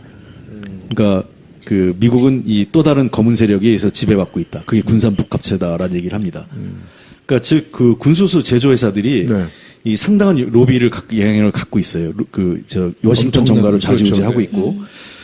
근데 재밌는 거는 이 미국의 무기 회사들이 90년대 위기를 막 겪었습니다. 냉전이 해체되면서 더 이상 무기를 팔아먹기 어렵게 됐죠. 그때 구세주처럼 나타난 게 뭐냐? 미디어의 발달이에요. 여러분 기억하실지 모르겠지만 CNN이 그 걸프전 중계했잖아요. 맞아요. 네. 그때 완전히 무슨 맞아. 비디오 게임 보듯이 네, 했어요. 맞아요. 그러니까 네. 우리가 그때 야 무기가 이렇게 정교하고 좋구나라는 걸 했어요. 근데 실제로 무기가 그렇게 정교하냐? 아니에요 현실에서. 지금도 보세요. 이지스함이 얼마 전에 그 어선하고 화물선하고 부딪혔죠. 아, 화물선? 그래가지고 끌려갔어요. 예. 더 이상 그 움직이지 못해서 최첨단 이지스함이. 이지스함이. 네. 그 다음에 잠수함. 네. 요즘은 뭐 좀 뜸한데 옛날에 잠수함 많이 그 기동할 때 사고 났죠. 곳곳에서 충돌 사고 납니다. 맞아요. 특히 지중해에서 기억하실 미국과 소련의 잠수함이 네. 곳곳에서 뭐 어선하고 충돌하고 잠수함끼리 충돌하고 하는 게 신호 체계가 없잖아. 예. 옛날 지중해 이쪽은 물 반 잠수함 반 이랬을 때가 있었어요. 고기 반 잠수함 반 냉전식이에. 네. 그러다 보니까 안에서 잠수함은 들어가면 앞을 못 봐요. 음파 네. 탐지기만 하는 거죠. 그러다가 충돌해요 자기들끼리. 그러니까 우리가 많이 생각하는 그러니까 이 무기의 환상이에요. 지금도 보면 미군이 걸프전 때 제일 많이 죽은 게 뭔지 아세요? 자기들끼리 교전에서 죽은 게 더 많아요. 그러니까 이후에 테러로 죽은 거 말고 우인 사격 같은 거죠. 오인 사격이죠. 그다음에 그러니까 뭐냐면 이 무기 체계에 대한 환상을 심은 거예요. 그 걸프전 당시에 CNN 방송이. 그러니까 저는 이게 아주 정교하게 연출된 작품이었다고 생각합니다. 네. 그래서 일종의 무기 체계에 대한 환상. 스커드 미사일 이스라엘로 날아간 걸 맞췄다 그러잖아요. 패트리어트가. 패트리어트가, 네. 그걸 맞췄는지에 대해서 아무도 확인을 못 해요. 맞아요. 사드도 뭐 13번의 네. 유격 시스템 다 100%라고 그러는데 그걸 누가 믿어? 그건 제가 얘기하면 자주 쓰는 말인데 예술 당구하고 그냥 3쿠션 당구 차이라고 생각하시면 돼요. 우리 예술 당구 쳐본 사람 알잖아요. 네. 정말 어려운 것도 다 맞아요. 네. 그러니까 우리가 흔히 하는 무기 체계에 대해서 미디어의 발달이 무기 체계에 어떤 환상을 심어준 거예요. 네. 야, 어떤 좋은 무기를 가지면 완벽하게 막을 수 있다. 패트리어트 미사일이 그렇게 완벽하지 않아요. 요격률이 한 몇 퍼센트 돼요? 요격률이 지금 뭐 미국에서 얘기하는 거는 꽤 높아져서 70% 이상 네, 네, 얘기하는데 네. 그거는 패트리어트 미사일은 그게 가능해요. 네. 왜 그러냐면 많은 분들이 이제 사드하고 패트리어트 미사일의 차이를 이렇게 보시면 돼요. 그러니까 사드는 고고도 방어 미사일이잖아요. 네. 고고도 미사일은 40km 그 상공에서 맞추지 않습니까? 네, 종말 단계에서 종말 떨어지는 떨어지는 거죠. 그러니까 40km 이상이에요. 네. 그러니까 40km에서 160km 고도 네, 네, 거기서 네. 맞추는 겁니다. 네. 제일 높이는 100km 이상에서 네, 맞추는 네, 거죠. 네. 그러니까 최저 40km 이상에서 네. 맞추는 겁니다. 그러니까 그 얘기는 이게 굉장히 광역을 커버하는 거죠. 네. 40km 상공에서 어디로 떨어질지 모르잖아요. 그러니까 네. 한반도 전역이 커버가 될 수 있겠죠. 네. 그 40km 상공이라면. 네. 근데 패트리어트. 미사일은 그런 그 면방어가 아니라 전방어입니다. 네. 그러니까 정확하게 얘기하면 이 일부가 패트리어트 미사일로 수도권을 방어한다 얘기하면 그건 거짓말이에요. 패트리어트 미사일로 국회를 방어한다. 패트리어트 미사일로 뭐 청와대를 방어한다. 이건 말이 됩니다. 말이 되죠. 왜냐하면 그거는 딱 고도를 거기에 맞춰놓는 거예요. 그래서 거기로 날아오는 걸 딱 요격하는 겁니다. 패트리어트 미사일 효용은. 자, 그러니까 아까도 얘기했지만은 성주에 지금 사드 갖다 놨잖아요. 네. 사드가 지금 그 전장으로부터 북한의 사격거리로부터 400km 안팎에 그렇죠. 불과해요. 네. 자, 그러면 저기에 이제 단거리 스커드 미사일로 때릴 수도 있어요. 네. 북한 스커트 미사일로 쏘 네, 쏘면 이제 사드를 때리면 네. 뭐 사드가 금방 무력화되잖아요. 네. 네. 자, 그러면 이 사드를 지키기 위해서는 어떻게 해야 되겠습니까? 그 단거리 미사일을 맞추려고 보호하기 위한 패트리어트를 갖다 놔야 돼요. 패투 패스를 써야지. 네. 그렇죠. 네. 그럼 이 패트리어트 갖다 놓으면 어떻게 되겠어요? 이거 무기가 이렇게 많잖아요. 그럼 이 많은 사드 전략자산, 그다음에 패트리어트 미사일 이런 걸 보호하기 위한 병력이 갖다. 예. 여기 이제 거대한 군사기지가 되는 거죠. 네, 네, 성주. 네, 네. 예. 그러니까 그냥 단순히 하나의 그 사드 포대가 들어가는 게 아니라 사드 포대 하나로 인해서 거기가 거대한 군사기지가 되는 거예요. 네.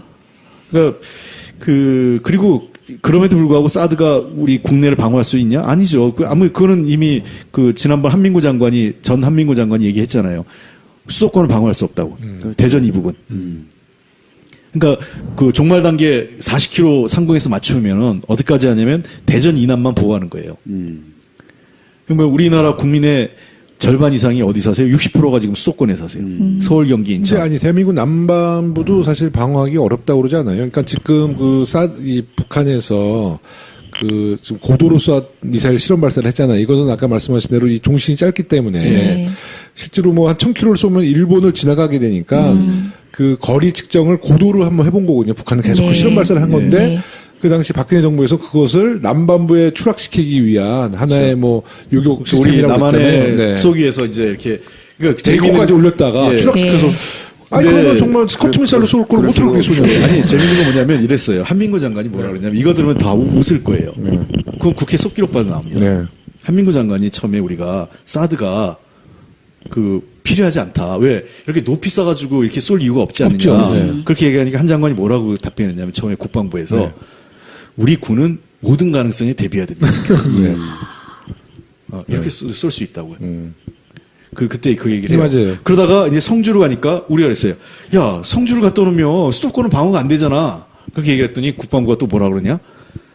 이미 수도권은 장사정포와 단거리 미사일에 노출돼 있기 때문에 북한이 그렇게 고각으로 쏠 이유가 없습니다. 그래서 그랬잖아요. 그거 우리가 했던 얘기잖아. 네. 어이가 없는 얘기지. 어이가 그러니까 네. 그냥 막 갖다 놓은 거예요. 예. 그때 박근혜 정부 당시에. 그러니까 지금 말씀하신 것처럼 북한이 우리 이 부산까지도 단거리 미사일 다 거리기 때문에. 근데 그럼요. 이제 굳이 성주가 방어된다 얘기는 그렇게 고각으로 쐈을 때. 네. 그게 말씀 미국이나 군수회사에서 얘기한 것처럼 잘 맞는다고 전제했을 때. 성주, 그러니까 대전 이남은 뭐 40km 전방에서 맞출 수 있지만. 네. 이 서울하고 수도권 방어가 안 되잖아요. 그러니까 이제 또 이 바른당 오늘 또 얘기하고 일부 정당에서 수도권 방어를 위해서 갖다 놓자. 근데 아까도 얘기했지만 이거는 미국 군사 교범이 완전히 어긋나는 거예요. 지금 성주도 매우 1000km 이내에 들어와 있는데 네. 여기 최전방에 바로 장사정포 대포가 닿는 거리에 갖다 놓는다는 거는 전략 자산을 그렇게 갖다 놓은 나라가 없습니다. 그렇죠. 여기에 전술핵을 여기다 갖다 놓는다? 뭐 모르겠어요. 이제 지하 벙커에 숨겨놓을 수 있을지 모르겠지만 어쨌든 레이더나 이런 사드 포대는 이 높은 데다 노출된 데 배치를 해야 맞출 거 아니에요. 지하에 넣어놓을 수 없는 거 아닙니까? 아니 그래서 그것도 비난해요. 성주 골프장에 갖다 놓은 것도 말이 안 된다는 거예요. 다 노출돼 있거든요. 그래서 미사일이나 아니면 전투기 같은 게 와서 그냥 다 잡아버릴 수 있다는 거예요. 전략 자산을 그런 식으로 노출된 상태로 나는 법이 없다는 거예요. 그러니까 제가 아까 얘기한 것처럼 전투기 오는 건 어쩔 수 없지만 이 스커드 미사일을 때리는 걸 막으려고 팩스를 갖다 놔야 된다. 패트리어스를 갖다 놔야 이 사드를 보호하는 거예요. 그러니까 사드가 북한의 ICBM을 잡으려고 하는데 그 ICBM을 잡으려는 사드를 스커드로부터 보호하기 위해서 팩스를 갖다 놔야 되고 뭐 앞으로 뭐 여러 가지 무기체를 갖다 놔야겠죠. 그다음에 얘기한 공습으로부터 막으려면 지대공 미사일 뭐 나이키나 이런 거 갖다 놔야 또 그 방어가 되고 그러니까 거기가 이제 거대한 군사기지. 그러니까 북한의 그 핵 도발은 이제 국내 문제는 어느 정도 정리를 해주셨는데, 이제 ICBM, 그 말대로 북한에서 장거리 미사일을 쐈어요. 성주 김천의 사드 요격 미사일 요격 시스템은 어떤 역할을 할 수 있나요? 아무것도 없어요. 그러니까 그거는 뭐냐면 아까도 얘기했지만 그거는 이미 지상 그 상공으로 거의 대기권으로 올라가기 때문에 맞출 수 있는 게 아니에요. 그러니까 그 요격이 한 50km에서 100km. 아까도 얘기했지만 이거는 종말 단계이기 때문에 떨어질 때 맞추는 거거든요. 올라갈 때 맞추는 게 아니에요. 근데 왜 저희가 임시 배치를 하게 됐죠? 사드를 왜 그러니까 국내 도발도 막지 못하고 ICBM도 못 막는데. 그러니까 원래 핵심이 레이더입니다. 네, 엑스밴드 레이더. 그렇죠. 네. MD 시스템이라는 게 그 GMD하고 NMD라고 그랬잖아요. 미국이 MD인데 그 GMD는 글로벌 MD 시스템이고 NMD는 내셔널 MD에서 미국 방어고 GMD는 이제 전 세계적으로. 그러니까 촘촘하게 미국을 때릴 수 있는 데를 전진 기지에부터 미사일 체계를 갖다 놓는 거예요. 그러니까 미국이 이거를 알래스카나 괌에서 탐지하는 것보다 중국이 예를 들면 베이징에서 그 워싱턴을 겨냥한 ICBM을 쐈어요. 그러면은 알래스카나 이 하와이 괌 등에서 추적하는 것보단 서울에서부터 추적하는 게 훨씬 용이한 거거든요. 이득이거든요. 그럼요. 그렇기 때문에 갖다 놓는 거예요. 그러니까 여기서 올라가는 거 중국이 쏜 것도 못 맞춰요. 이미 올라가고 있기 때문에 대기권 밖으로 나가는 걸 여기 사드 포대가 왜 맞춰요? 맞출 수도 없는 거예요. 북한이 쏴도 마찬가지고 다만 추적하는 거죠. 그러니까 그 빨리 알 수 있는 거죠. 그런 그 데이터가 빨리 이제 미국 그래야 국무성으로 가서 어쨌든 맞출 수 방어하고 있는 보호할 수 있으니까. 그러니까 요격할 수 있는 가능성을 최대한 높인다는 그러니까 성주 김천의 사드 포대는 국내용도 아니고 미국용도 아니라 그냥 엑스밴드 레이더의 관측용이라고 봐야 되겠죠. 예. 이제 뭐 시간이 많이 남지 않았습니다. 저희가 지금 전반에 대한 상황 점검도 했고, 그러니까 대략의 가야 할 바에 대해서는 알겠는데요. 국내적으로는 사드 배치 문제, 그리고 또 북핵 문제, 그리고 미국과의 관계, 러시아, 중국과의 관계 등 지금 남아있는 산적한 과제들을 어떤 방식으로 풀어갈지 진짜 지혜가 필요한 텐데 짧게나마 우리 홍익표 의원님이 생각하는 방향을 제가 아까 말씀 주세요. 이미 한번 말씀드렸지만 김대중 대통령이 여러 가지 했던 말씀이 있으세요. 그러니까 그 당시 2000년 그 2년에 조지 W. 부시 대통령 나오고 한반도 위기가 고조될 당시에도 김대중 대통령은 항상 대화의 끈과 대화의 문은 열어놨습니다. 그러니까 지금이 북한을 제재할 국면이다. 그거는 동의합니다. 저도. 그렇지만 대화의 문은 열어놔야 된다는 거고요. 그 다음에 두 번째, 아까도 얘기했지만은 군사력 강화나 무기 증강, 그 다음에 압박만이 능사는 아니라는 거죠. 그것과 별도로 우리는 또 다른 다양한 채널, 우리는 양자택일을 하면 안 돼요. 그러니까 전쟁이냐, 평화냐, 또 미국이냐, 중국이냐, 이런 선택으로 가면 우리로서는 하나도 유리한 게 아닙니다. 맞습니다. 우리는, 현재로서는 우리에게 가장 이 긍정적, 한반도 평화 안정을 해줄 수 있는 여러 우방 국가들을, 다른 나라들을 좀 우군을 확보해야 돼요. 그러니까 즉, 트럼프 대통령의 돌발적인 어떤 그 결정, 우리가 굉장히 불안해하는 거는 트럼프 대통령이 좀 정상적 판단을 하지 않을 가능성이 있다에 대한 우려가 있는 거 아니겠어요? 그런 걸 염두에 둔다면 독일이나 메르켈 총리와 같이 메르켈 총리 그러잖아요. 전쟁에 반대한다고요. 그리고 미국이 전쟁한다고 우리 반드시 미국과 함께하지 않을 거다라는 얘기를 했어요. 그렇다고 미국하고 독일이 무슨 관계가 나빠집니까? 저는 그렇게 생각하지 않거든요. 그래서 그런 조금 더 한반도 문제를 평화적으로 그다음에 북한과 좀 더 대화의 문을 열어갈 수 있는 대화 채널을 갖고 있는 여러 나라들이 있어요. 스웨덴 같은 나라, 그다음에 영국, 그다음에 독일, 프랑스 이런 여러 나라들과 우리가 좀 협조를 하면서 그런 나라들의 외교적 우리의 대북 정책에 대한 지지, 그다음에 북한을 대화로 끌어내는 공동의 노력을 하나 만들어야 되는 게 있고요. 그다음에 두 번째 더 하나 강조 싶은 거는 역시 중국과 러시아와의 관계입니다. 중국하고 러시아하고 우리가 멀어져서는 이 문제를 풀 수 없습니다. 네. 지금 북한에게 경제 제재를 하든 뭘 하든 약간의 외교적, 경제적 레버리지를 갖고 있는 나라는 중국하고 러시아밖에 없어요. 그렇습니다. 한국하고 네. 일본, 미국은 아무것도 없습니다. 네. 말로밖에 할 수 없어요. 그러니까 말폭탄. 네. 그러니까 실제로 그 나라의 무슨 외교적 영향력이나 경제적 영향력을 갖고 있는 두 나라인데 두 나라가 아까 얘기했지만은 사드 배치에 따라서 중국이 지금 11월 달에 10월 달인가 10월이죠. 네. 10월 18일인가 네. 19일 그때 네. 당대회. 그 5년 만에 있는 당대회 새로운 시진핑 이 2기 시대를 여는 그런 걸 앞두고 이런 거에 대해서 중국이 매우 불편하죠. 그러니까 중국에 대한 배려도 없고 그다음에 러시아에 대한 충분한 외교적 고려도 없이 일방적으로 한미동맹이라는 틀 속에서 그 틀만 갖고 이 문제를 접근하면 자연스럽게 한미일 대 북중러라는 이런 과거 90년대 우리가 원치 않았던 그런 제2의 신냉전 구도가 만들어질 수 있는 거죠. 그게 우리한테 도움이 되겠습니까? 그러니까 자연스럽게 그렇게 우리가 원치 않든 그런 구조를 만들어가고 있는 거예요. 저는 이런 구도로 가서는 안 된다고 생각합니다. 그래서 중요한 거는 중국에게 책임을 묻는 게 아니라 그렇다면 중국은 어떤 수단을 갖고 있냐, 어떤 해법을 갖고 있냐.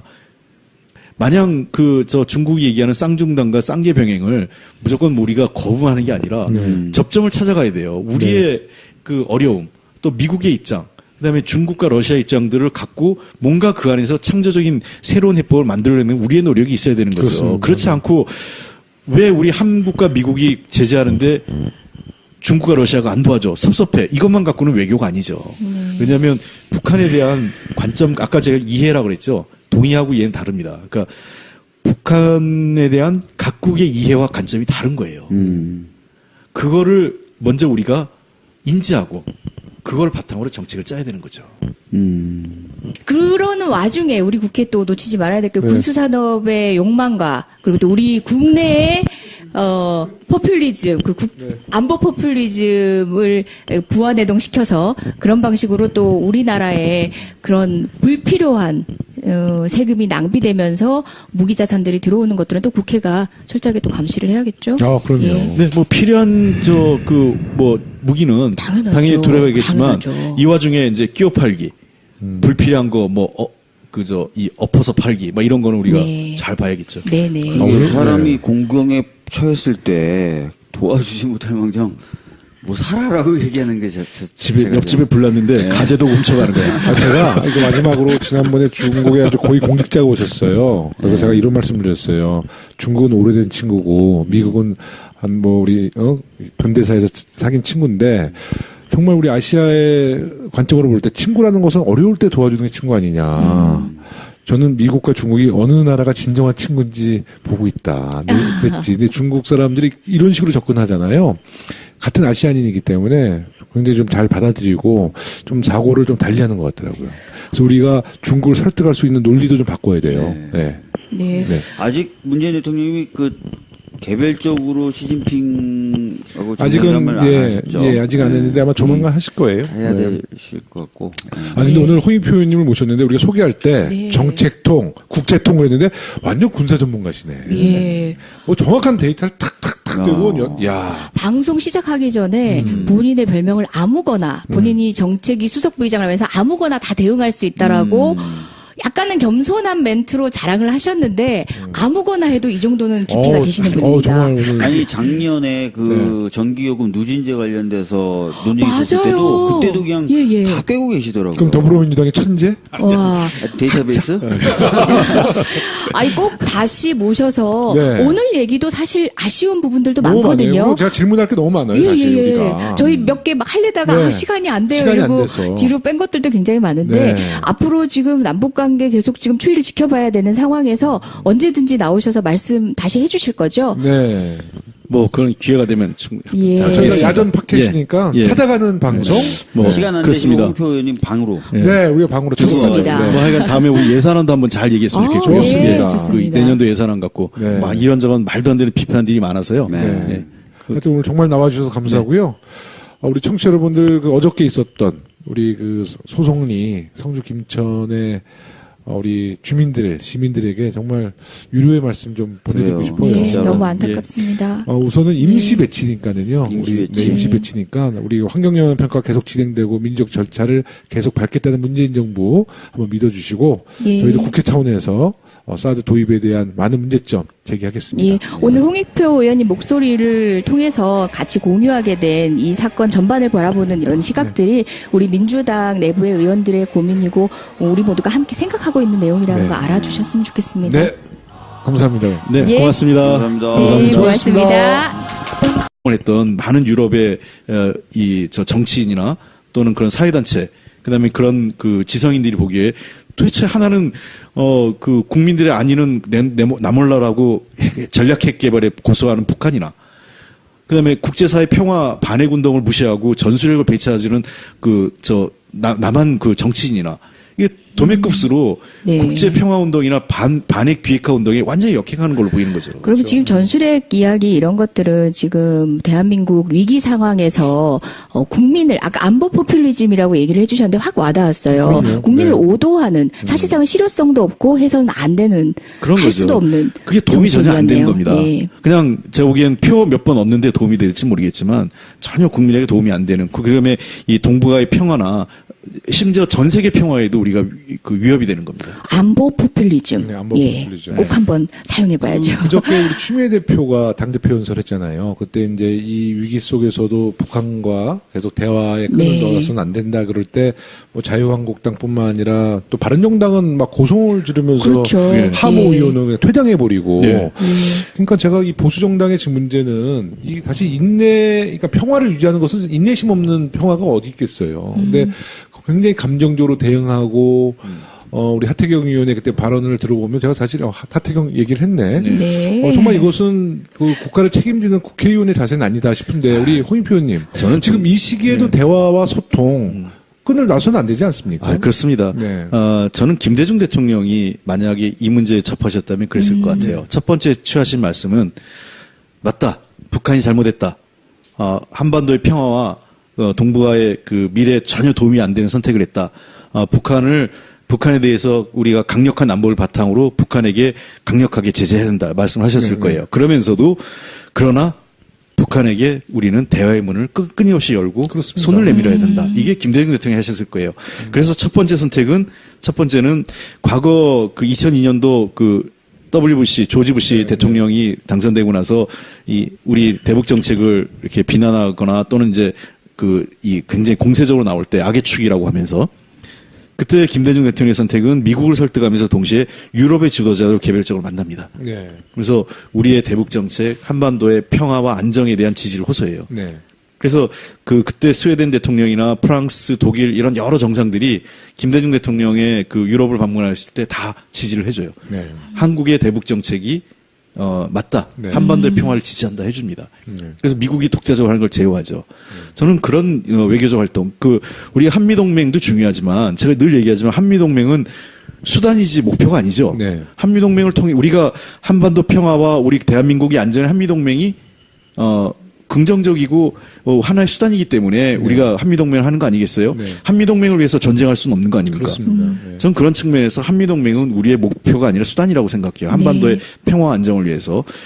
그러기 때문에 한미동맹과 함께 그런 다양한 형태의 국제사회에서 한반도의 평화와 안정을 요구하는 움직임을 만들어야 돼요.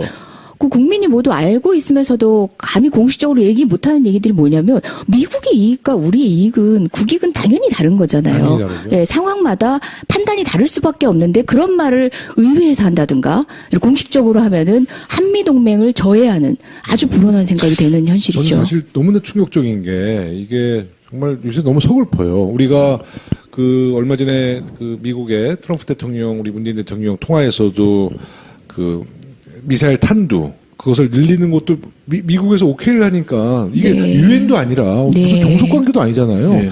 우리의 자산인 우리의 무기의 탄두를 늘리는 것도 미국의 동의를 받아서 추진하는 것은 너무 서글픈 현실이라는 생각이 들고요. 그렇습니다. 이 군사주권 네. 문제인데 나중에 혹시 기회가 되면 왜 대한민국의 군사주권이 미국으로 넘어왔나? 이건 따로 네. 한번 얘기했으면 좋겠어요. 네, 꼭 듣고 말씀입니다. 싶습니다. 유모 장군이라고 네. 나중에 국방부 장관까지 하신 분인데 네. 그분 때문에 7사단과 3군단이 다 망했었어요. 3군단이 해체되면서 네. 그날부로 벤플리트 당시 미군 사령관이었죠. 미군 사령관이 한국군의 작전권을 거둬들입니다. 그 유명한 일이 있습니다. 그 군단장이 도망가는. 네. 그래서 군단 전체가 패망하고 네. 그다음에 그로 인해서 이 미군까지 중대한 위협에 처하는 그런 상황이 벌어진 일이 있어요. 나중에 그게 이제 아주 유명한 그 전투가 있습니다. 강원도에서. 그건 따로 한번 얘기하는데 이렇게 우리가 전자권도 없고 여러 가지 군사 주권을 미국에게 넘겨주고 있다 보니까 지금 김영호 의원 말씀하신 것처럼 여러 가지 통제를 받고 있어요. 그 얘기 뭐냐? 미국이 한국 정부도 안 믿는다는 거예요. 왜? 한국 정부가 독자적으로 전쟁을 일으킬 수 있을 위험이 있기 때문에 그걸 제한을 하는 겁니다. 그러니까 전면전을 일으키는 걸 막는 거죠. 심지어 전자권이 우리가 하더라도요. 그 공군에 대한 작전권은 우리가 못 가지고 있습니다. 네. 많은 분들이 자꾸 오해하고 계시는데 육군하고 해군은 우리가 작전권을 가져오지만 공군은 예외예요. 왜? 공군은 일시에 전면전을 갈 수 있는 무기가 되잖아요. 네. 그러니까 공군은 여전히 이 전자권이 넘어온다 하더라도 계속 모든 공군에 대한 작전권은 미국이 갖고 있습니다. 네. 그러니까 우리나라 공군은 오산의 비행장에 있는 미군으로부터 군사용 GPS를 받지 않으면 그 지상에 있는 목표물을 공격할 수가 없습니다. 자, 여기서 다시 이제 노브레인이 질문합니다. 예, 무서워. 무슨 질문할까?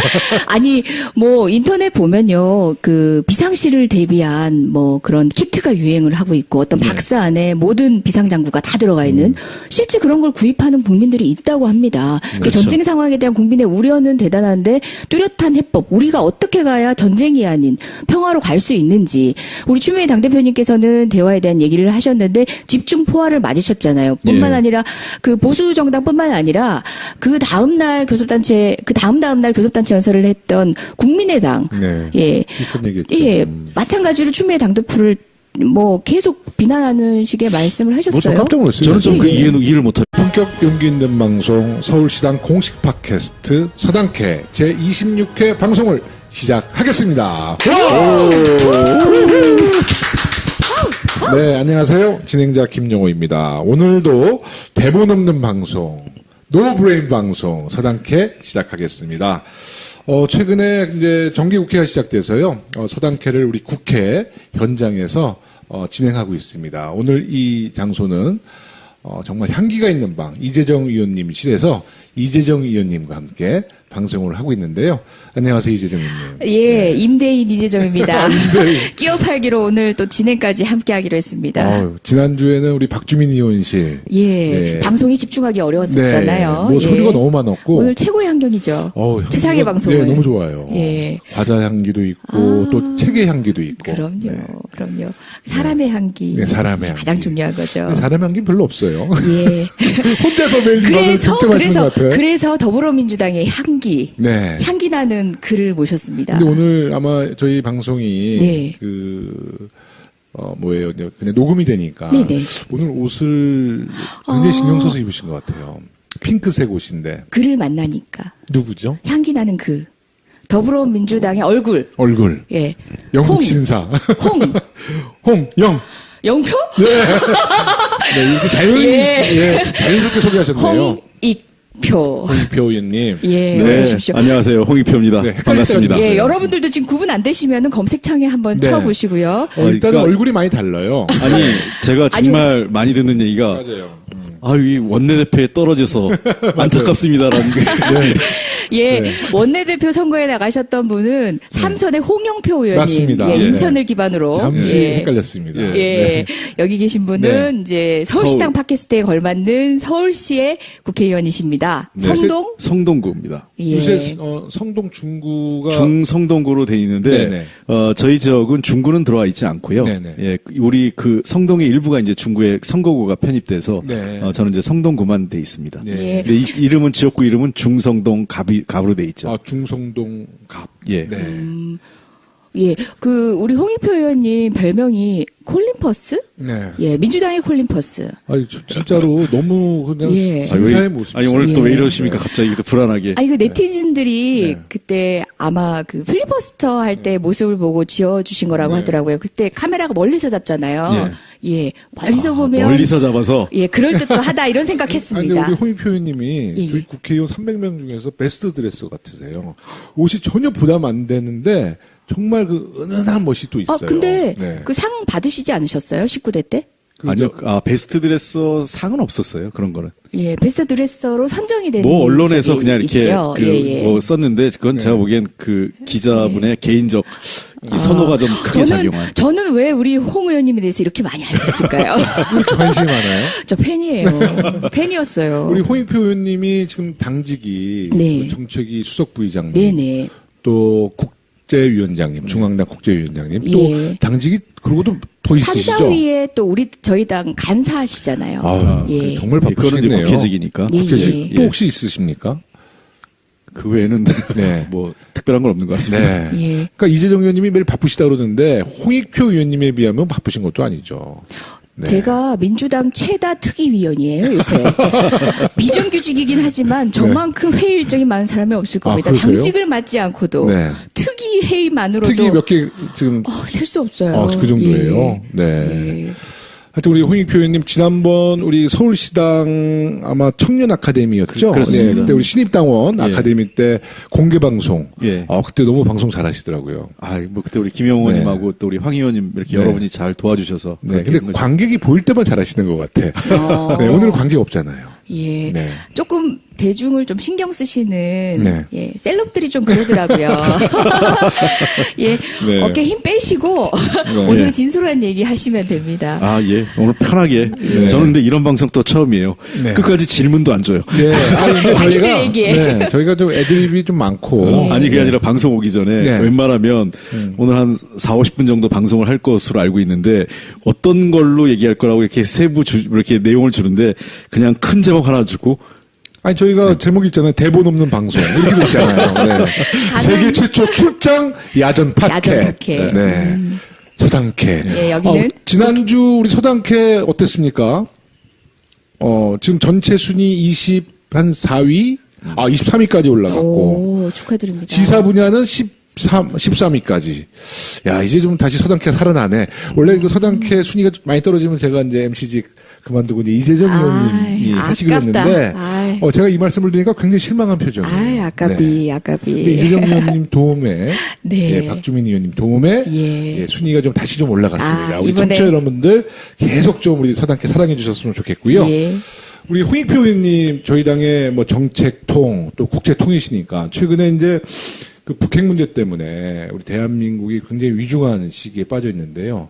특히 어저께 사드 포대가 이제 임시 배치가 어저께 참 안타깝습니다. 네. 그런데 어떻게 좀 우리 오늘 아침에 좀 방송을 지켜봤는데 정말 마음이 너무 아팠거든요. 네. 우리 홍익표 의원님 어떻게 보셨습니까?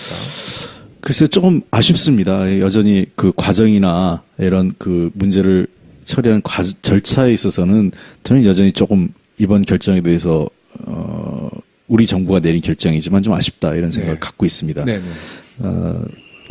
임시 배치라고 있는데요. 사실은 이제 전략 자산을 임시 배치한다. 이거는 조금 우리로서는 좀 확 와닿지 않는 그런 결정이죠. 그리고 특히 이 사드 배치와 관련돼서 중요한 것은 저희가 여러 차례 이 사드 문제를 다룰 때 제일 중요한 건 이 무기가 효율전 이렇게 네, 사용하는. 네. 그다음에 핵포탄도 있어요. 네. 그러니까 그 대포에 그 핵무기가 장착되는 경우도 있고. 그다음에 짧은 탄도 미사일, 우리가 흔히 스커드 미사일 같은 거 네. 있죠. 북한이 쏘는. 우리도 지금 현무나 이런 거 짧은 미사일이 있는데 거기에 핵무기를 장착하면 그건 전술 무기. 그러니까 이거는 이 대규모 한 개 도시를 초토화하는 정도가 아니라 특정 지역을 거점으로 해서 무력화시키는 정도의 무기가 전술 핵이라고 할 수 있겠죠. 전략자산, 전술핵 이런 얘기가 지금 계속 언급된다는 예. 것은 그만큼 우리 한반도가 정말 위기에 봉착했다는 그렇습니다. 그런 얘기죠. 그러니까 제가 보기엔 전술핵 배치 지금 예, 일부 예. 야당에서 주장하는데 사실 그게 궁금해서 네. 그 설명을 부탁드렸습니다. 저는 좀 현실성이 없다고 생각해요. 이 전술핵이 왜 그러면 폐기되고 지금은 최소한만 그 유럽의 일부 지역에서 운영되고 있는 그건 이제 철거하다 남은 거거든요. 폐기하다가.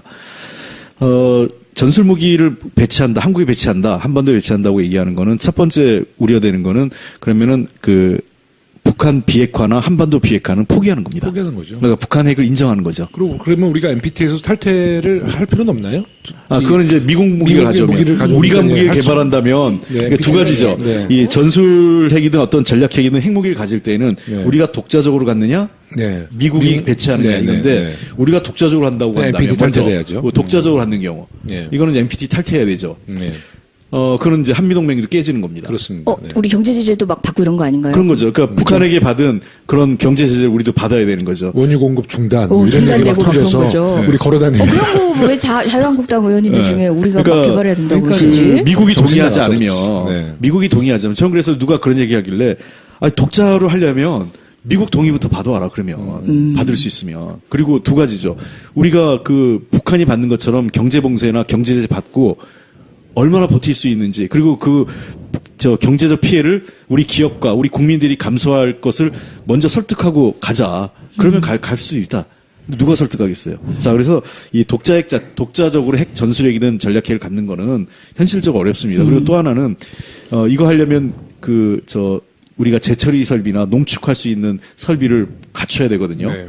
그리고 원재료가 뭐냐면 농축 우라늄이에요. 네. 그러니까 고농축 우라늄. 그러니까 발전소에 들어가는 건 저농축 우라늄이고, 그다음에 핵무기를 쓰는 건 고농축 우라늄인데 그걸 어디서 삽니까?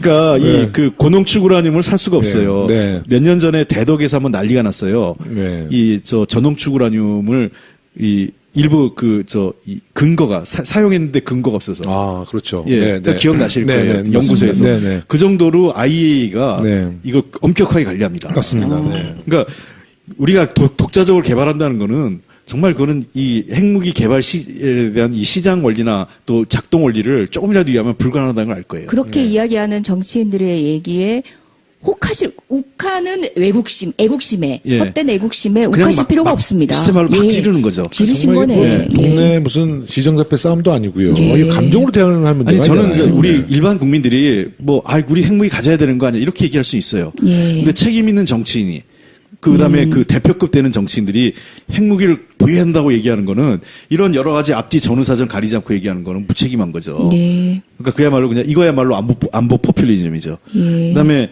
이제 두 번째 가능성 미국이 배치하는 거죠. 네. 그러니까 미국이 배치하는 건데 이 경우는 아까 첫 번째 그럼 북한을 핵보유국으로 인정하고 한반도 비핵화는 포기하는 거죠. 네. 그다음에 두 번째 문제는 미국이 배치하지 않을 거라고 좀 보는 거는 실효성이 없어요.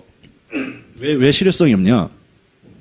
아까 얘기한 우리 전략자산, 핵항모, 잠수함, 그다음에 전략 폭격기, 그다음에 대륙간 탄도미사일로 다 미국이 북한을 겨냥하고 있잖아요. 이미 그렇죠. 전략자산. 이거는 한 방으로 그러니까 이 미사일 하나로 북한 전체를 거의 초토화시킬 수 있는 폭발력을 가지고 있는 무기들이에요. 이미 전략핵이 있는 그렇죠. 상태니까. 전략핵으로 우리가 핵우산을 보호하고 있는 거예요. 그러니까 아까 이미 얘기했지만은 핵은 공포의 균형을 이루는 겁니다. 그러니까 너희가 우리를 공격하면 우리도 공격해서 같이 죽자. 너도 죽는다 이거거든요. 그러니까 같이 억지하는 거, 전쟁 그렇죠. 핵 억지력이 억지력이라고 거기에 있는 얘기하는 거죠. 그런 거기 예. 때문에 이미 충분하게 더 강력한 것으로 국지전에 사용하는 전술 핵보다 훨씬 더 10배 이상, 20배 이상 강한 전략 핵으로 이미 핵우산을 갖고 있어요. 예. 실효성이 없다는 거예요. 네. 그리고 세 번째, 아까 얘기한 핵포탄, 핵지뢰, 핵배낭 이런 거를 전술핵을 우리가 갖게 됐어요. 그럼 이제 북한이 지금 아직까지는 전술핵 얘기를 안 하고 있는데 네. 반드시 저쪽은 행동 대 행동으로 우리가 전술핵 가지면 저쪽도 전술핵을 배치할 겁니다. 개발할 겁니다. 이미 전략핵 개발했는데 전술핵 개발은 금방 하죠. 네. 그러면 더 무서운 현상이 벌어지는 거죠. 이미 우리가 장사정포 아시죠? 김용호 의원님. 알죠. 네. 우리가 한 200km 이내는 네. 휴전선으로부터 200km 이내는 장사정포 사정거리에 들어와 있잖아요. 네. 장사정포에 핵포탄을 탑재했다고 생각해 보세요. 네. 가능한 얘기거든요. 네. 네. 그러면 이거는 저는 사실은 이 ICBM 북한의 대륙간 탄도미사일은 우리나라에 떨어뜨릴 수 있는 무기가 아니에요. 네. 상식적으로. 그렇죠. 우리나라에 떨어지려면 거기에 누워서 자기 얼굴에 침 뱉기처럼 네, 맞습니다. 이렇게 쏴야지 수직으로 떨어져야 되죠. 네. 거의 90도로. 네. 그렇게 되지 않는 이상 ICBM은 우리나라에 떨어질 가능성은 거의 높지 않은데 전술 핵무기가 개발되면 그건 전부 우리를 겨냥한 거예요. 그렇습니다. 네. 그러니까 장사장포에 핵포탄이 겨냥된다. 그다음에 뭐 연평도 같은 국지전 벌어지는데 핵포탄이 막 날아온다. 이런 상상을 해보면 말이 안 된다는 거고요. 마지막 네 번째는 90년 냉전 체제 해체되면서 이런 국지전에 전술핵이 사용되면 정말 핵전쟁의 위험이 높다. 그리고 미국과 그 소련이 해체되면서 구소련이 해체되면서 냉전이 해체되면서 이런 전술핵 무기가 테러 집단에 넘어갈 위험성이 높기 때문에 당시 미국과 그 러시아 그다음에 이런 중국 등 이 안보리 상임이사고 핵을 가진 나라들이 전술핵을 폐기하기 시작합니다. 네. 왜냐하면 이게 핵위협으로부터 공포를 벗어나고 합의를 통한 그렇죠. 파기였죠. 예, 폐기였죠. 서로 예. 전략 핵무기는 갖고 있지만 전술핵 무기는 낮춰서 위험성을 좀 낮추자. 그래서 핵으로부터 한 지구 멸망 시기에 많이 그 뒤로 물렀죠. 그러니까 만약 그런데 우리가 전술핵 배치를 하자 이러면 이런 그 반핵 그 평화운동 효용성이 있느냐 실제로 그 효용성에 대해서 우리가 제일 먼저 논의를 해야 되는데 이 어떤 안보 논리라 그럴까요? 이런 논리에 밀려서 심한 경우에 제가 이런 얘기하면 1조 5천억에 달하는 전략 자산을 배치하면서 없는 것보다 낫지 않느냐. 이런 논리로 밀어붙이는 건 좀 문제가 있다라고 지적을 했었고. 그래서 여전히 효용성에 대한, 실제로 우리 안보에 얼만큼 도움이 되는지에 대한 효용성 문제는 아직 검증이 안 됐고요. 예. 그다음에 두 번째 우리가 따져봐야 될 문제는 환경영향평가. 아직 충분히 안 이루어졌죠. 그런 것들을 당초 우리가 여러 차례 공약으로 약속했던 부분이 말끔하게 이루어지고 이 문제가 해결됐으면 좋았을 텐데 하는 아쉬움은 좀 있습니다. 예, 저기 노브레인 질문 있습니다. 두 분은 워낙 전문가시니까 방금 전략자산이라는 말씀을 하셨어요. 근데 예. 저희가 지금 핵 사태 이후에 뭐 전술 핵 얘기 나오면서 전략과 전술이 혼재되면서 여러 가지 단어들에 붙여지는데요. 관련한 설명 한번 우리 청취자 여러분께 쉽게 설명 주시겠어요? 우선 이제 전략자산이란 말 많이 들으실 거예요. 노브레인 아니야. 네. 전략자산이라고 하는 거는, 그러니까 이제 보통 우리가, 어떤 걸 할 때 전략과 전술 얘기할 때 전략이라고 할 때는 좀 더 큰 그랜드 디자인을 그렇죠. 얘기하잖아요. 그래서 보통 이 무기 체계에서 전략자산이라고 할 때에는, 대량 살상 무기. 그러니까 상대의, 예를 들면 치명적인 타격을 가하거나 또는 장거리, 원거리에서부터 타격을 가하거나 이런 것들을 중심으로 해서 전략자산을 배치합니다. 그래서 보통 전략자산이라고 할 때에는 가장 대표적인 게 핵 항공모함. 항공모함 되게 핵으로 돼 있기 때문에 네네. 항공모함.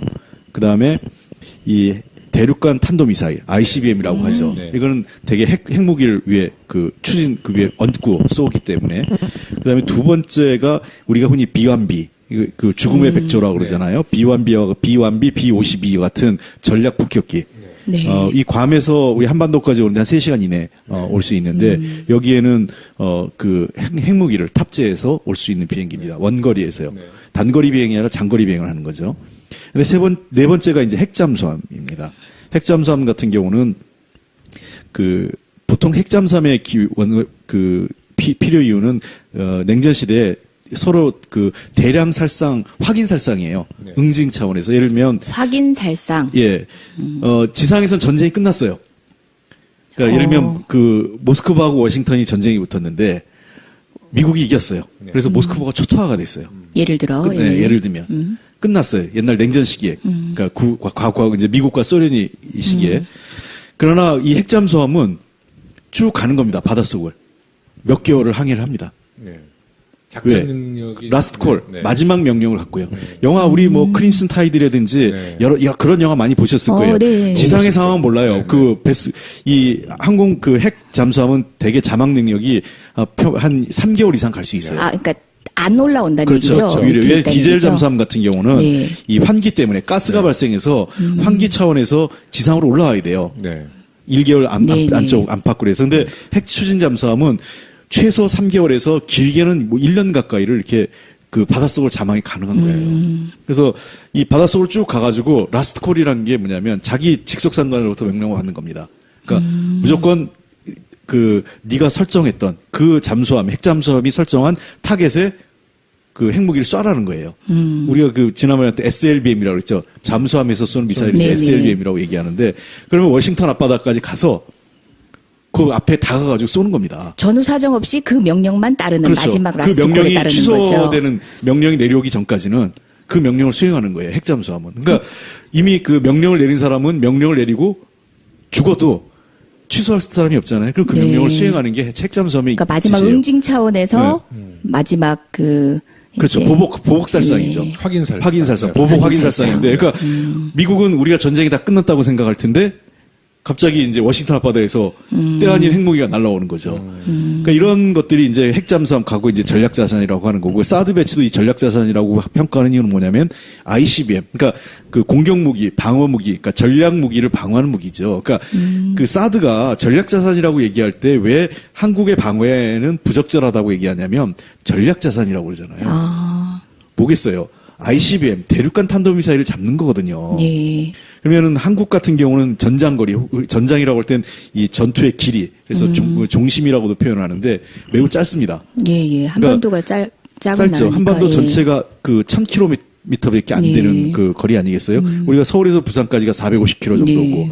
그 위로 한 600km 북한이 좀 더 기니까 한 1000km, 삼천리 강산 아니에요? 네. 그러니까 1000km 정도 되기 때문에 종심이 매우 짧습니다.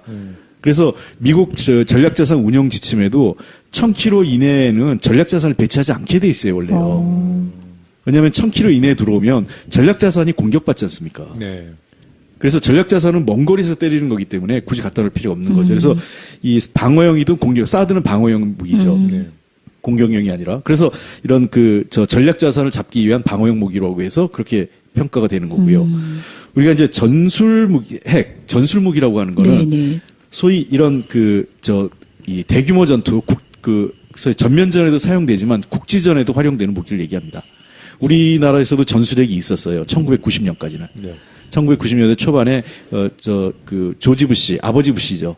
아버지 부시 대통령 때 냉전이 해체되면서 전술핵을 폐기했는데 철수했죠. 뺀 거죠, 미국이요. 그 당시에 이제 이 전술핵의 대표적인 것들은 뭐가 있냐면 핵 지뢰가 핵이 들어가 있어요. 그다음에 핵 배낭. 혹시 영화 보셨는지 모르겠어요. 이거 핵 배낭 갖고 테러리스트들이 네. 배낭에 들어간 걸 그 도심 테러하기 위해서 네. 이런 핵 배낭. 그러니까 왜냐하면 네. 특수부대 요원이 배낭에 그 핵무기를 들고 적 심장부에 들어서 터뜨리는 거예요. 그러면 이제 핵심 이 건물을 폭파시키는 거죠. 그러니까 작은 규모. 그렇습니다. 그러니까 범위가 좁은 장소를 타겟팅으로 하는 그래서 가벼운. 국지전이라고 보시면 돼요. 예, 그러니까 국지전. 거점 타격 또는 국지겠더라고요. 저는 놀랐어요. 그러니까 그날 현장에서 다 계셨잖아요. 네. 잘했어 한 분이 있었어요. 네, 네, 네. 박지원 대표님. 네. 박지원 예. 대표님이 우리 추미애 대표한테 잘했어, 잘한다 이렇게 했어요. 그 이제 논조가 DJ 햇볕 정책이기 그렇습니다. 때문에. 근데 네. 국민의당이 사실 김대중의 정신을 계승하겠다는 정당이 추미애 대표한테 그렇죠. 비난하는 비판하는 것은 정체성이 이제 완전 바뀐 거라고 봐야죠. 예. 그런 거죠. 그러니까 네. 실제로 이미 지난 총선 때는 열심히 김대중 대통령 적자 논쟁 벌여가면서 그렇죠, 표를 얻었는데 그렇죠. 이미 대선 때부터 사실상 햇볕 정책 포기했죠. 아니, 사드 반대를 제일 먼저 한 게 국민의당이에요. 그러다가 안철수 그러네. 대표 대선 맞아요. 후보 되자마자 말 확 바꿔가지고. 예. 그러니까 거기가 이 중심도 없고 정체성이 저는 굉장히 보수화됐다고 봐요. 네. 네. 그게 극중주의인가? 자, 그래서 이 위기에 대응하기 위해서 대화가 필요하다라고 저희는 얘기를 하고 있는데도 불구하고 납득을 못하는 청취자도 있을 것 같아요. 또 우리 문재인 대통령도 또 단호하게 말씀을 하셨는데 어떻게 풀어가야 하는지. 그 대화 문제와 관련돼서 꼭 한 가지 드리고 싶은 거는 네네. 옛날에 이런 저는 옛날 통일부에서 제가 네. 정책보좌관 있었잖아요. 우리 박주민 의원님이 오셨습니다. 박주민 의원님. 중간에 예. 살짝 들으시다가 딱 걸렸어요. 예, 딱 걸렸는데 조용히 앉아서 일단 네. 좀 들으세요. 네. 공부 중이에요, 우리. 그때 대화를 하다고 했을 때 미국은 다양한 형태로 대화합니다. 항상. 네. 그러니까 제재와 압박 하고 대치 국면에 있어도 그때는 우리도 대화했고 미국도 대화했어요. 지금 보시면 미국은 다양한 형태로 북한과 접촉하고 지금도 접촉하고 있는 것으로 여전히. 전해지고 있어요. 예. 자, 그러면 이런 거예요. 북한하고 미국이 접촉하면 전략적 선택 또는 그로 인해서 한미동 전략적 선택이라고 하고 미국이 우리하고 전혀 협의 없이 북한하고 대화한다고 해서 한미동맹을 깨쳤다 이렇게 비판하지 않아요. 우리 그렇죠. 보수 언론이나 지금 보수 야당들이. 그렇죠. 근데 우리가 북한하고 대화를 해야 된다고 얘기하면 이거는 미국을 비판하는 게 되는 굴복이다. 거죠. 예. 그 한미동맹을 깨치는 거다. 이거는 이런 얘기는 미국 정치인이나 미국 관료들이 하는 얘기예요. 네. 왜? 자기들 통제에서 벗어나지 않게. 근데 대한민국의 정치인이 그런 얘기하는 건 말이 안 되는 거죠. 이렇게 얘기하면 대한민국 외교가 제한되는 겁니다. 1900원의 을사드 위약이 뭡니까? 제일 먼저 뺏어간 게 뭐예요? 대한민국의 외교권을 뺏어간 겁니다. 그러니까 대한민국은 외교적 역량이 없으니 가만히 있으라. 일본이 대신해 주겠다. 이거거든요. 네. 그러니까 그 지금 우리 그 일부 야당의 의견은 일확천 그 같은 선상이에요. 우리는 가만히 있고 미국을만 따라가라.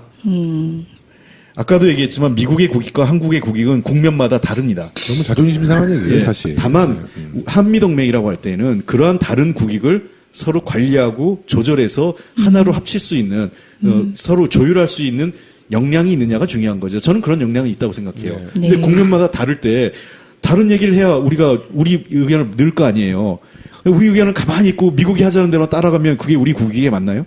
그러니까 미국이 전쟁하자 그래도 맞아요. 그리고 그냥 한반도가 전쟁되는 걸 따라갈까요? 저는 정말 이해할 수 없는, 그러니까 대한민국 정치인이 아니라 마치 미국 정치인 같아요. 그렇게 네. 얘기하는 미국 정치인도 아니라 그냥 아주 정말 자존심 상하는 발언들을 계속 하는데, 미국이 이제 우리의 동맹국은 맞죠. 또 6.25 전쟁 때 한 10만여 명의 또 미군들이 거기서 희생당한 것도 뭐 있지만, 또 우리나라의 한반도라는 그 땅을 제공함으로써 미국의 전략적인 굉장히 요충지를 우리도 제공하고 있는 거예요. 미국에. 그러니까 우리가 일방적으로 미국한테 고마울 필요 없다는 거예요, 저는. 아니, 그렇잖아요. 맞습니다. 네. 예. 근데 우리나라 지금 보수 국회의원들이나 정치인들은 마치 미국의 환상을 갖고 미국에 너무 의지를 하니까, 아니, 저 태극기 집회 가보셨잖아요.